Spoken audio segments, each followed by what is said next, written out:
ਕਹਿੰਦੇ ਜਜ਼ਬਾਤ ਦੀ ਗੱਲ ਕਿਤੇ ਅਧੂਰੀ ਨਾ ਰਹਿ ਜਾਵੇ, ਜਜ਼ਬਾਤ ਦੀ ਗੱਲ ਕਿਤੇ ਅਧੂਰੀ ਨਾ ਰਹਿ ਜਾਵੇ, ਹਰਫ ਕੋਈ ਛੋਟਾ ਨਾ ਪੈ ਜਾਵੇ। ਇਹਨਾਂ ਜਜ਼ਬਾਤਾਂ ਦੀ, ਇਸ ਦਿਲ ਦੀ, ਦਿਮਾਗ ਦੀ ਗੱਲ ਕਰਨ ਦੇ ਲਈ ਅੱਜ ਸਾਡੇ ਨਾਲ ਮੌਜੂਦ ਹੋ ਚੁੱਕੇ ਨੇ ਸਾਡੇ ਅੱਜ ਦੇ ਖਾਸ ਮਹਿਮਾਨ ਹਰਮਨਦੀਪ ਸਿੰਘ ਉਰਫ ਫਰਮਾਨ। ਤੇ ਬਹੁਤ ਬਹੁਤ ਸਵਾਗਤ ਕਰਦੇ ਹਾਂ। ਸਭ ਤੋਂ ਪਹਿਲਾਂ ਹਰਮਨ ਜੀ ਸਤਿ ਸ਼੍ਰੀ ਅਕਾਲ, ਰੇਡੀਓ ਮਿਰਚੀ ਸਰਜੀ ਸੇ बहुत बहुत शुक्रिया संदीप जी, बहुत बहुत शुक्रिया जी। ते फरमान के हरमनदीप सिंह की कहा ਤੁਸੀਂ ਜਿੱਦਾਂ ਸਾਡੀ ਰੂਹ ਰਾਜੀ ਉਦਾਂ ਕਹਿ ਲਓ। ठीक है, तो फरमान कवांगे ते मेरे ख्याल नाल फरमान इस करके भी है क्योंकि जदों तो ਅਸੀਂ ਤੁਹਾਨੂੰ ਦੇਖ ਰਹੇ ਹਾਂ, ਸੁਣ ਰਹੇ ਹਾਂ, पढ़ रहे हैं, बहुत सोहणियां ਤੁਸੀਂ कवितावां लिखते हो, गज़लां लिखते हो और अपनी शेरो शायरी दे नाल इंस्टाग्राम ते तां ਤੁਸੀਂ छाए ही होए हो। पर नाल ही नाल ਜਿਹੜੀਆਂ ਗੱਲਾਂ ਹੁੰਦੀਆਂ ਨੇ ਤੁਹਾਡੇ ਜਜ਼ਬਾਤਾਂ ਦੀਆਂ, ਦਿਲਾਂ ਦੀਆਂ ਜਿਹੜੀਆਂ ਗੱਲਾਂ ਨੇ, ਤੁਸੀਂ ਦੁਨੀਆ ਦੀਆਂ ਗੱਲ ਕਰਦੇ ਹੋ और ये बाकी किते ना किते सुनने वाले होंगे ना। और मैं अपने तमाम सुनने वाले कहूंगी कि आज थोड़ा जा अपना जो रेडियो सेट की वॉल्यूम है ना उसनों हाई कर लो, उच्चा कर लो, क्योंकि अज दी गल्लां वाकई बड़ी जबरदस्त होने वाली ने। ते फरमान जी इस तो पहला कि आपां अपने अज विषय दे वल चलीए, जज्बातां दी गल करिए, पर उस तो पहला तुसीं अपने बारे जरूर साडे सुनने वालियां नूं कुछ दसो। तुसीं कदों तो लिख रहे हो और की कुछ अजकल कर रहे हो जी? देखो मैनू लगता नहीं कोई मेरा वजूद है, पर फिर भी मैं अपनी आइडेंटिफिकेशन देनी जरूरी समझदा कि मेरा नाम हरमनदीप सिंह मेरे घरदियां ने रखिया। हाँ जी। उस तो बाद फरमान जिहड़ा मैं आप रखिया। अच्छा जी। क्योंकि मैनू लगदा हुंदा कि नाम अपनी मर्जी दा रख लेना चाहिए, होर मर्जियां ते अपने उत्ते समाज दियां ही चलदियां ने। हाँ जी। उस तो बाद मैं मास्टर्स की लिटरेचर तो बहुत कुछ सीखिया, बहुत सारे अवार्ड भी मिले, कई कवि सम्मेलनां दे विच, महफिलां दे विच, रेडियो टीवी दे विच सिलसिले चलदे गए, सीखण नूं मिलदा गया नवें तो नवां। बस हुण अपनी गलबात भी उन्हां सिੱਖੀਆਂ चीज़ां दे विचों ही निकलूगी। बहुत वधिया जी। अच्छा, जज्बात, दिल, दिमाग, ये सारियां चीज़ां ना मतलब साडे इमोशनस जिहड़े ने, इंसान भावनावां दा पुतला है। पर ਅਸੀਂ ਜੇ ਸਭ ਤੋਂ ਪਹਿਲਾਂ ਇਹਨਾਂ ਜਜ਼ਬਾਤਾਂ ਨੂੰ ਸਮਝਣ ਦੀ ਕੋਸ਼ਿਸ਼ ਕਰੀਏ ਕਿ ਜਜ਼ਬਾਤ ਕੀ ਹੁੰਦੇ ਨੇ, ਕੀ ਨੇ ਤੁਹਾਡੇ ਖਿਆਲ ਇਹਨਾਂ ਜਜ਼ਬਾਤਾਂ ਦੇ ਬਾਰੇ?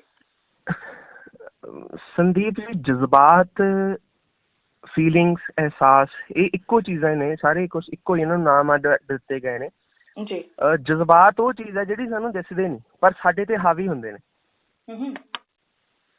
ਤੁਸੀਂ ਦੇਖੋ, ਮਟੀਰੀਅਲਿਸਟਿਕ ਚੀਜ਼ਾਂ ਸਾਡੇ ਤੇ ਹਾਵੀ ਨਹੀਂ ਹੋ ਸਕਦੀਆਂ ਇੰਨੀਆਂ ਜਿੰਨੀਆਂ ਸਾਡੇ ਤੇ ਅਣਦਿਸਦੀਆਂ ਚੀਜ਼ਾਂ ਹਾਵੀ ਹੁੰਦੀਆਂ ਨੇ। ਜੀ ਬਿਲਕੁਲ। ਜਜ਼ਬਾਤ ਨਹੀਂ ਦਿਸਦੇ ਸਾਨੂੰ, ਨਾ ਸਾਨੂੰ ਸਾਡਾ ਗੁੱਸਾ ਦਿਸਦਾ, ਨਾ ਸਾਨੂੰ ਹੰਕਾਰ ਦਿਸਦਾ, ਨਾ ਸਾਨੂੰ ਪਿਆਰ ਦਿਸਦਾ, ਨਾ ਮੋਹ ਦਿਸਦਾ, ਨਾ ਕਾਮ ਦਿਸਦਾ। ਇਹ ਨਹੀਂ ਦਿਸਦਾ ਸਾਨੂੰ, ਪਰ ਇਹ ਸਾਡੇ ਤੇ ਹਾਵੀ ਜ਼ਰੂਰ ਹੁੰਦੇ ਨੇ ਤੇ ਸਾਡੇ ਤੇ ਹਾਵੀ ਹੋ ਕੇ ਕਈ ਕੁਝ ਸਾਡੇ ਤੋਂ ਕਰਵਾ ਜਾਂਦੇ ਨੇ। ਇਹ ਜਜ਼ਬਾਤ ਇਹ ਹੁੰਦੇ ਨੇ।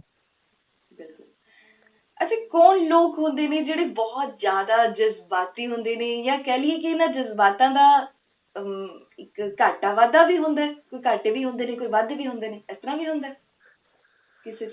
ਦੇਖੋ, ਮੈਂ ਨਾ ਸ਼ੁਰੂ ਤੋਂ ਸ਼ੁਰੂ ਕਰ ਲੈਂਦਾ। ਆਪਾਂ ਪੰਜਾਬ ਦੇ ਵਾਸੀ ਹਾਂ। ਪੰਜਾਬ ਦੇ ਵਿੱਚ ਨਾ ਸਿੱਖ ਧਰਮ ਨੂੰ ਮੰਨਣ ਵਾਲੇ, ਸਮਝਣ ਵਾਲੇ, ਜਾਣਨ ਵਾਲੇ ਬਹੁਤ ਗਿਣਤੀ ਲੋਕ ਨੇ। ਸਿੱਖ ਧਰਮ ਦੇ ਵਿੱਚ ਪਹਿਲੇ ਗੁਰੂ ਸ਼੍ਰੀ ਗੁਰੂ ਨਾਨਕ ਦੇਵ ਜੀ ਮੰਨੇ ਜਾਂਦੇ ਨੇ ਜੀ।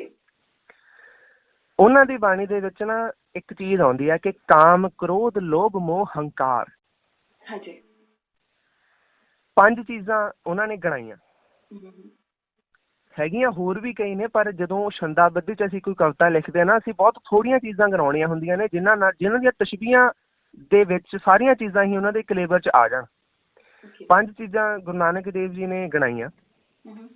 ਇਹ ਤੁਸੀਂ 5 ਉਂਗਲਾਂ ਆਪਣੀਆਂ ਖੱਬੇ ਹੱਥ ਦੀਆਂ ਜੇ ਖੋਲ ਕੇ ਦੇਖ ਲਓ ਨਾ, ਤਾਂ ਅੰਗੂਠੇ ਨੂੰ ਮੰਨੋ ਤੁਸੀਂ ਕਾਮ ਜੀ, ਪਹਿਲੀ ਉਂਗਲ ਨੂੰ ਮੰਨੋ ਕ੍ਰੋਧ, ਦੂਸਰੀ ਨੂੰ ਮੰਨੋ ਲੋਭ, ਤੀਸਰੀ ਨੂੰ ਮੰਨੋ ਮੋਹ ਤੇ ਚੌਥੀ ਉਂਗਲ ਨੂੰ ਮੰਨੋ ਹੰਕਾਰ ਜੀ। ਇਹ ਸਾਰੇ ਪੰਜੇ ਦੇ ਪੰਜੇ ਅਹਿਸਾਸ ਨੇ। ਹੁਣ ਇਹ ਨਾ ਬਿਲਕੁਲ ਮਨਾਹੀ ਕੀਤੀ ਗਈ ਹੈ ਕਿ ਇਹਨਾਂ ਤੋਂ ਉੱਤੇ ਉੱਠ ਕੇ ਇੱਕ ਸਿਕਸਥ ਸੈਂਸ ਕਹਿੰਦੇ ਆ ਜਿਹਨੂੰ। ਹਾਂਜੀ।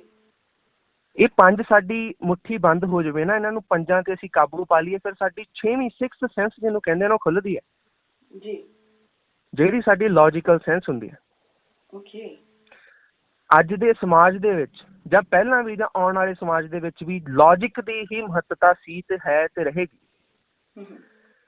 ਜੀ। ਸਭ ਤੋਂ ਤਰੱਕੀ ਵੱਧ ਉਹੀ ਕਰੂਗਾ ਜਿਹੜਾ ਲੌਜਿਕ ਦੇ ਨਾਲ ਚੱਲਦਾ। ਓਕੇ। ਹੁਣ ਮੈਂ ਤੁਹਾਨੂੰ ਇੱਕ ਗੱਲ ਦੱਸਣੀ ਚਾਹੂੰਗਾ ਕਿ ਜੇ ਜਜ਼ਬਾਤ ਇਹ ਹੁੰਦੇ ਨੇ ਕਿ ਅਸੀਂ ਨਾ ਜਜ਼ਬਾਤੀ ਹੋ ਕੇ ਕਿਸੇ ਦਾ ਦਿਲ ਵੀ ਨਹੀਂ ਦਿਖਾਉਣਾ ਚਾਹੁੰਦੇ ਹੁੰਦੇ, ਚਾਹੇ ਉਹ ਅਗਲਾ ਸਹੀ ਕਰ ਰਿਹਾ ਚਾਹੇ ਗਲਤ ਕਰ ਰਿਹਾ। ਜੀ। ਹੁਣ ਜਦੋਂ ਸ਼੍ਰੀ ਗੁਰੂ ਨਾਨਕ ਦੇਵ ਜੀ ਬਨਾਰਸ ਦੇ ਵਿੱਚ ਗਏ ਸੀਗੇ ਤੇ ਉਹ ਪਾਂਡਿਆਂ ਨੂੰ ਜਦੋਂ ਪਾਣੀ ਦੇ ਰਹੇ ਸੀਗੇ ਸੂਰਜ ਨੂੰ, ਉਹ ਉਹਨਾਂ ਦੇ ਇੱਕ ਤਰ੍ਹਾਂ ਦੇ ਨਾ ਸੈਂਟੀਮੈਂਟ ਹਰਟ ਹੋ ਸਕਦੇ ਸੀ ਉੱਥੇ ਜੇ ਗੁਰੂ ਨਾਨਕ ਦੇਵ ਜੀ ਹੋਏ ਹੋਣਗੇ। ਉਹਨਾਂ ਨੂੰ ਤੁਸੀਂ ਉੱਥੇ ਪਾਣੀ ਨਹੀਂ ਦੇਣਾ, ਵੀ ਤੁਸੀਂ ਉੱਥੇ ਪਾਣੀ ਆਪਣੇ ਖੇਤਾਂ ਵੱਲ ਨੂੰ ਜਾ ਰਿਹਾ। ਉਹ ਹੋਈ ਸੀ ਨਾ ਇੱਕ ਸਾਖੀ, ਤੁਸੀਂ ਸੁਣਦੇ ਆ ਸਾਰੇ। ਹਾਂਜੀ ਹਾਂਜੀ। ਹੁਣ ਜੇ ਉੱਥੇ ਗੁਰੂ ਨਾਨਕ ਦੇਵ ਜੀ ਜਜ਼ਬਾਤੀ ਹੋ ਕੇ ਇਹ ਸੋਚ ਲੈਂਦੇ ਕਿ ਨਹੀਂ ਯਾਰ ਇਹਨਾਂ ਦਾ ਹਰਟ ਹੋ ਸਕਦੀ ਹੈ, ਇਹਨਾਂ ਦੀ ਫੀਲਿੰਗਸ ਹਰਟ ਹੋ ਸਕਦੀਆਂ, ਇਹਨਾਂ ਦੇ ਜਜ਼ਬਾਤਾਂ ਨੂੰ ਠੇਸ ਪਹੁੰਚ ਸਕਦੀ ਹੈ, ਪਰ ਉਹਨਾਂ ਨੇ ਲੌਜਿਕ ਦੱਸਿਆ। ਰਾਈਟ। ਹੁਣ ਮੈਂ ਆਉਣਾ ਸਿੱਖ ਧਰਮ ਦੇ 10ਵੇਂ ਗੁਰੂ ਤੇ, ਸ਼੍ਰੀ ਗੁਰੂ ਗੋਬਿੰਦ ਸਿੰਘ ਜੀ ਦੇ। ਮੈਂ ਇੱਕ ਗੱਲ ਦਾਅਵੇ ਨਾਲ ਕਹਿਣਾ ਕਿ ਸਿੱਖ ਧਰਮ ਦਾ ਵਜੂਦ ਕਾਇਮ ਨਹੀਂ ਸੀ ਰਹਿਣਾ ਜੇ ਗੁਰੂ ਗੋਬਿੰਦ ਸਿੰਘ ਜੀ ਜਜ਼ਬਾਤੀ ਹੋ ਕੇ ਸੋਚ ਲੈਂਦੇ ਤਾਂ। ਸਭ ਤੋਂ ਵੱਧ ਜਜ਼ਬਾਤ ਸਾਡੇ ਧੀਆਂ ਪੁੱਤਰਾਂ ਨਾਲ ਜੁੜੇ ਹੁੰਦੇ ਨੇ, ਜਿਹੜੇ ਆਪਣੇ ਖੂਨ ਹੁੰਦਾ ਸਾਡਾ। ਅੱਜ ਦੇ ਟਾਈਮ 'ਚ ਮਾੜਾ ਜਿਹਾ ਮੁੰਡੇ ਜਾਂ ਕੁੜੀ ਦੇ ਜਾਂ ਜਵਾਕ ਦੇ ਕਿਤੇ ਸੱਟ ਲੱਗ ਜਾਵੇ ਨਾ ਤੇ ਮਾਂ ਹਾ ਕਰਦੀ ਫਿਰਦੀ ਆ ਕਿ ਮੇਰੇ ਪੁੱਤ ਦੇ ਸੱਟ ਲੱਗ ਗਈ, ਮੇਰੀ ਧੀ ਦੇ ਸੱਟ ਲੱਗ ਗਈ। ਪਰ ਤੁਸੀਂ ਦੇਖੋ ਗੁਰੂ ਗੋਬਿੰਦ ਸਿੰਘ ਜੀ ਦਾ ਕਿੱਡਾ ਵੱਡਾ ਜਿਗਰਾ ਹੋਊਗਾ ਕਿ ਆਪਣੇ ਛੋਟੇ ਛੋਟੇ ਬੱਚਿਆਂ ਨੂੰ ਜੰਗ ਦੇ ਵਿੱਚ ਭੇਜਿਆ, ਜਦ ਕਿ ਉਹਨੂੰ ਪਤਾ ਸੀਗਾ ਕਿ ਸ਼ਹਾਦਤ ਪੱਕੀ ਹੈ। ਉਹ ਕਿਉਂ ਭੇਜਿਆ? ਕਿਉਂਕਿ ਕੌਮ ਚਮਕਦੀ ਰਵੇ, ਦੁਰਸਤ ਰਵੇ। ਹੁਣ ਜੇ ਉੱਥੇ ਜਜ਼ਬਾਤੀ ਹੋ ਲੈਂਦੇ ਤੇ ਸਿੱਖ ਧਰਮ ਦਾ ਵਜੂਦ ਜਿੰਨਾ ਅੱਜ ਕਾਇਮ ਆ ਉਹਨਾਂ ਕਦੀ ਕਾਇਮ ਨਹੀਂ ਸੀ ਰਹਿ ਪਾਉਣਾ। ਇਹ ਜਜ਼ਬਾਤੀ ਹੋਣ ਦਾ, ਸੰਦੀਪ ਜੀ ਮੈਂ ਦੱਸਦਾ ਕਿ ਜਜ਼ਬਾਤੀ ਹੋਣ ਦਾ ਕੋਈ ਬਹੁਤਾ ਫਾਇਦਾ ਨਹੀਂ ਹੁੰਦਾ। ਅੱਛਾ ਜੀ। ਜਜ਼ਬਾਤੀ ਹੋਣ ਦਾ ਫਾਇਦਾ ਹੁੰਦਾ, ਪਰ ਜਜ਼ਬਾਤੀ ਬੰਦੇ ਨੂੰ ਨਹੀਂ, ਲੋਕਾਂ ਨੂੰ ਉਹਦਾ ਫਾਇਦਾ ਹੁੰਦਾ। ਕਿੱਦਾਂ ਫਾਇਦਾ ਹੁੰਦਾ? ਕੀ ਲੱਗਦਾ ਕਿ ਕਿਸ ਤਰੀਕੇ ਦੇ ਨਾਲ ਫਾਇਦਾ ਹੁੰਦਾ ਜਜ਼ਬਾਤੀ ਹੋਣ ਦਾ? ਦੇਖੋ ਹੁਣੇ ਲੌਜਿਕ ਤੋਂ ਸਟਾਰਟ ਕੀਤਾ ਨਾ ਆਪਾਂ ਜੀ।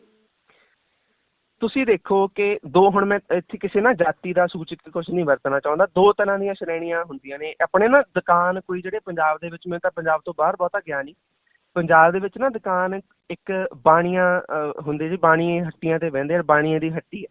ਹਾਂਜੀ। ਤੁਸੀਂ ਦੇਖ ਲਿਓ ਕੋਈ ਹੋਰ, ਮਤਲਬ ਜੇ ਕੋਈ ਜੱਟ ਕੌਮ ਹੈ ਜਾਂ ਕੋਈ ਹੋਰ ਆ, ਹਨਾ, ਮੈਂ ਜਾਤੀ ਸੂਚਕ ਨਹੀਂ ਕਿਸੇ ਨੂੰ ਕਹਿ ਰਿਹਾ, ਮੈਂ ਪਹਿਲਾਂ ਹੀ ਮਾਫ਼ੀ ਮੰਗਦਾ ਇਸ ਦੀ, ਪਰ ਮੈਂ ਇੱਕ ਤਸ਼ਬੀਹ ਦੇ ਕੇ ਗੱਲ ਕਰ ਰਿਹਾ ਕਿ ਉਹਨਾਂ ਦੇ ਕੋਲ ਨਾ ਕੋਈ ਦੁਕਾਨ ਤੇ ਚਾਹੇ ਉਹਨਾਂ ਦਾ ਰਿਸ਼ਤੇਦਾਰ ਆਵੇ, ਉਹ ਪੈਸੇ ਲੈਂਦੇ ਨੇ ਜ਼ਰੂਰ, ਪਰ ਜੇ ਕੋਈ ਹੋਰ ਕਿਸੇ ਬੰਦੇ ਨੇ ਦੁਕਾਨ ਕੀਤੀ ਹੈ, ਉਹ ਬੰਦਾ ਕਹਿੰਦਾ ਚੱਲ ਬਹਿ ਜਾ ਯਾਰ, ਕੋਈ ਨਾ, ਲੈ ਆ ਲੈ ਲਾ, ਆ ਲੈ ਲਾ, ਆ ਲੈ ਲਾ। ਉਹ ਜਜ਼ਬਾਤੀ ਹੋ ਜਾਂਦਾ ਨੇ, ਕਹਿੰਦਾ ਆਪਣੇ ਭੈਣ ਭਾਈ ਆ, ਫਿਰ ਕਿਹਦੇ ਕੀ ਪੈਸੇ ਲੈਣੇ। ਪਰ ਜਿਹੜਾ ਬਿਜ਼ਨਸ ਹੁੰਦਾ, ਬਿਜ਼ਨਸ ਦੇ ਵਿੱਚ ਲੌਜਿਕ ਚੱਲਦਾ, ਜਜ਼ਬਾਤ ਨਹੀਂ ਚੱਲਦਾ। ਇਹ ਤਾਂ ਹੈ। ਜਿਹੜਾ ਬੰਦਾ ਇਹ ਕਹਿੰਦਾ ਕਿ ਯਾਰ ਮੇਰੇ ਨਾਲ ਧੋਖਾ ਹੋ ਗਿਆ, ਯਾਰ ਮੇਰੇ ਨਾਲ ਪਾਰਟਨਰਸ਼ਿਪ ਸੀਗੀ ਤਾਂ ਮੈਨੂੰ ਉਹਨੇ ਠੱਗ ਲਿਆ, ਜਾਂ ਮੇਰਾ ਬਿਜ਼ਨਸ ਚੱਲਿਆ ਨਹੀਂ, ਬਿਜ਼ਨਸ ਚੱਲਦਾ ਉਹਨਾਂ ਦਾ ਨਹੀਂ, ਠੱਗੇ ਉਹ ਬੰਦੇ ਜਾਂਦੇ ਨੇ ਜਿਹੜੇ ਜਜ਼ਬਾਤੀ ਹੋ ਕੇ ਸੋਚਦੇ। ਜੀ ਤੁਸੀਂ ਲੌਜਿਕ ਸੋਚੋ, ਕੋਰਾ ਹੋਵੋ ਆਪਣੇ ਬਿਜ਼ਨਸ ਦੇ ਮਾਮਲੇ ਦੇ ਵਿੱਚ। ਬਿਲਕੁਲ। ਮਾਨ ਜੀ, ਜਿਵੇਂ ਤੁਸੀਂ ਕਿਹਾ ਨਾ ਕਿ ਵੀ ਜਜ਼ਬਾਤੀ ਹੋਣ ਦਾ ਜਿਹੜਾ ਨੁਕਸਾਨ ਹੈ ਉਹ ਵੀ ਹੋ ਜਾਂਦਾ ਹੈ ਬਿਜ਼ਨਸ ਤੇ, ਪਰ ਜੇ ਅਸੀਂ ਪ੍ਰੈਕਟੀਕਲ ਹੋ ਜਾਵਾਂਗੇ ਤਾਂ ਫਿਰ ਏਦਾਂ ਨਹੀਂ ਹੋਏਗਾ ਕਿ ਆਪਣੇ ਆਸ-ਪਾਸ ਬਹੁਤ ਸਾਰੇ ਲੋਕਾਂ ਨੂੰ ਨਾਰਾਜ਼ ਕਰ ਲਵਾਂਗੇ, ਗੁੱਸਾ ਕਰ ਲਵਾਂਗੇ। ਓਕੇ, ਤੁਸੀਂ ਸੁਖਬੀਰ ਬਾਦਲ ਨੂੰ ਜਾਣਦੇ ਹੋ ਜੀ? ਜੀ ਬਿਲਕੁਲ, ਸਾਰੇ ਜਾਣਦੇ ਹੋ। ਪ੍ਰਕਾਸ਼ ਸਿੰਘ ਬਾਦਲ ਜੀ ਨੂੰ ਜਾਣਦੇ ਹੋਣਗੇ ਜੀ। ਨਰਿੰਦਰ ਮੋਦੀ ਨੂੰ ਜਾਣਦੇ ਹੋਣਗੇ ਤੁਸੀਂ। ਨੈਪੋਲੀਅਨ ਬੋਨਾਪਾਰਟ ਨੂੰ ਜਾਣਦੇ ਹੋਣਗੇ ਜੀ। ਇਹ ਬੰਦੇ ਨਾ ਬਹੁਤ ਲੌਜਿਕ ਦੇ ਨਾਲ ਚੱਲਦੇ ਨੇ। ਜਿਹੜੀ ਰਾਜਨੀਤੀ ਹੁੰਦੀ ਨਾ, ਮੈਂ ਤੁਹਾਨੂੰ ਹੁਣ 4 ਚੀਜ਼ਾਂ ਕਰ ਦਿੰਦਾ। ਰਾਜਨੀਤੀ ਹੁੰਦੀ ਆ ਉਹ ਜਿਹਦੇ ਵਿੱਚ ਲੋਕ ਸ਼ਾਮਲ ਹੋ ਗਏ ਨਾ, ਲੋਕ ਸ਼ਾਮਲ ਹੋ ਗਏ, ਉਹ ਚੀਜ਼ ਰਾਜਨੀਤੀ ਹੀ ਬਣ ਜਾਂਦੀ ਆ। ਤੇ ਰਾਜਨੀਤੀ 'ਚ ਕਦੀ ਵੀ ਜਜ਼ਬਾਤ ਕੰਮ ਨਹੀਂ ਆਉਂਦੇ। ਹੁਣ ਤੁਸੀਂ ਮੈਨੂੰ ਇਹ ਦੱਸੋ ਕਿ ਸੁਖਬੀਰ ਬਾਦਲ ਕੋਲ ਗੁੱਸੇ, ਨਾਰਾਜ਼ ਹੋਣਗੇ ਲੋਕੀ, ਉਹਨਾਂ ਦੇ ਖਿਲਾਫ ਹੋਣਗੇ, ਪਰ ਉਹਨਾਂ ਨੂੰ ਚਾਹੁਣ ਵਾਲੇ ਵੀ ਦੁੱਗਣੇ ਹੋਣਗੇ। ਚਾਹੇ ਉਹ ਕਿਸੇ ਤਰੀਕੇ ਨਾਲ ਵੀ ਚਾਹੁਣ। ਹੁਣ ਮੈਂ ਤੁਹਾਨੂੰ ਨਾ ਇੱਕ ਸ਼ੁਕਰ ਨੀਤੀ ਹੁੰਦੀ ਹੈ, ਚਾਣਕਿਆ ਨੇ ਆਪਣੀ ਕਿਤਾਬ ਦੇ ਵਿੱਚ ਨਾ ਵਰਣਨ ਬੜਾ ਸੋਹਣਾ ਕੀਤਾ ਹੋਇਆ ਹੈ ਕਿ ਸ਼ੁਕਰ ਨੀਤੀ, ਰਾਜੇ ਦੇ ਗੁਣ ਦੱਸੇ ਗਏ ਨੇ ਵਿੱਚ। ਜਿਹੜਾ ਰਾਜਾ ਹੁੰਦਾ ਨਾ, ਰਾਜਾ ਜੇ 50% ਬਹੁਤ ਪਿਆਰ ਰੱਖਦਾ ਆਪਣੀ ਪ੍ਰਜਾ ਦੇ ਨਾਲ ਤੇ 50% ਉਹ ਜੁੱਤੀ ਦਾ ਡਰ ਵੀ ਰੱਖਦਾ। ਕਿਉਂਕਿ ਉਹਨਾਂ ਨੂੰ ਪਤਾ ਹੁੰਦਾ ਕਿ ਲੌਜਿਕ ਦੇ ਨਾਲ ਹੀ ਸੰਸਾਰ ਚੱਲਣਾ, ਲੌਜਿਕ ਦੇ ਨਾਲ ਹੀ ਸਰਕਾਰਾਂ ਚੱਲਣੀਆਂ, ਲੌਜਿਕ ਦੇ ਨਾਲ ਹੀ ਦੇਸ਼ ਦੀ ਵਿਵਸਥਾ ਚੱਲਣੀ ਹੈ। ਜੇ ਹੁਣ ਸਾਰਾ ਕੁਛ ਹੀ ਜਜ਼ਬਾਤੀ ਹੋ ਕੇ ਸੋਚਿਆ ਜਾਵੇ ਨਾ ਤੇ ਇੱਥੇ ਬਹੁਤ ਖਲਾਰੇ ਪੈ ਜਾਣਗੇ। ਦੁਨੀਆ 'ਚ ਕੋਈ ਚੀਜ਼ ਇੱਕਸਾਰ ਨਹੀਂ ਚੱਲ ਸਕਦੀ। ਜੀ ਲੌਜਿਕ, ਤੁਸੀਂ ਕਿਹਾ ਕਿ ਲੌਜਿਕ ਹਰ ਇੱਕ ਚੀਜ਼ ਦੇ ਵਿੱਚ ਹੋਣਾ ਬਹੁਤ ਜ਼ਰੂਰੀ ਹੈ, ਫਿਰ ਜਜ਼ਬਾਤੀ ਹੋਣਾ ਕਿੱਥੇ ਜ਼ਰੂਰੀ ਹੋ ਜਾਂਦਾ ਹੈ? ਮਤਲਬ ਕਿ ਜਜ਼ਬਾਤ ਰੱਖਣੀ, ਕਿਉਂਕਿ ਇਨਸਾਨ ਤਾਂ ਭਾਵਨਾਵਾਂ ਦਾ ਪੁਤਲਾ ਹੈ ਨਾ, ਫਿਰ ਉਹ ਕਿੱਥੇ, ਉਹ ਕਿਸ ਜਗ੍ਹਾ ਤੇ ਮਾਇਨੇ ਰੱਖਦੇ ਨੇ ਜਜ਼ਬਾਤ? ਦੇਖੋ, ਇਨਸਾਨ ਭਾਵਨਾਵਾਂ ਦਾ ਪੁਤਲਾ ਹੈ ਨਹੀਂ ਸੀ, ਬਣਿਆ। ਇਨਸਾਨ ਦੇ ਵਿੱਚ ਭਾਵਨਾਵਾਂ ਨਾ ਆਈਆਂ, ਉਹ ਹੈ ਨਹੀਂ ਸੀ ਭਾਵਨਾਵਾਂ ਦੇ ਵਿੱਚ।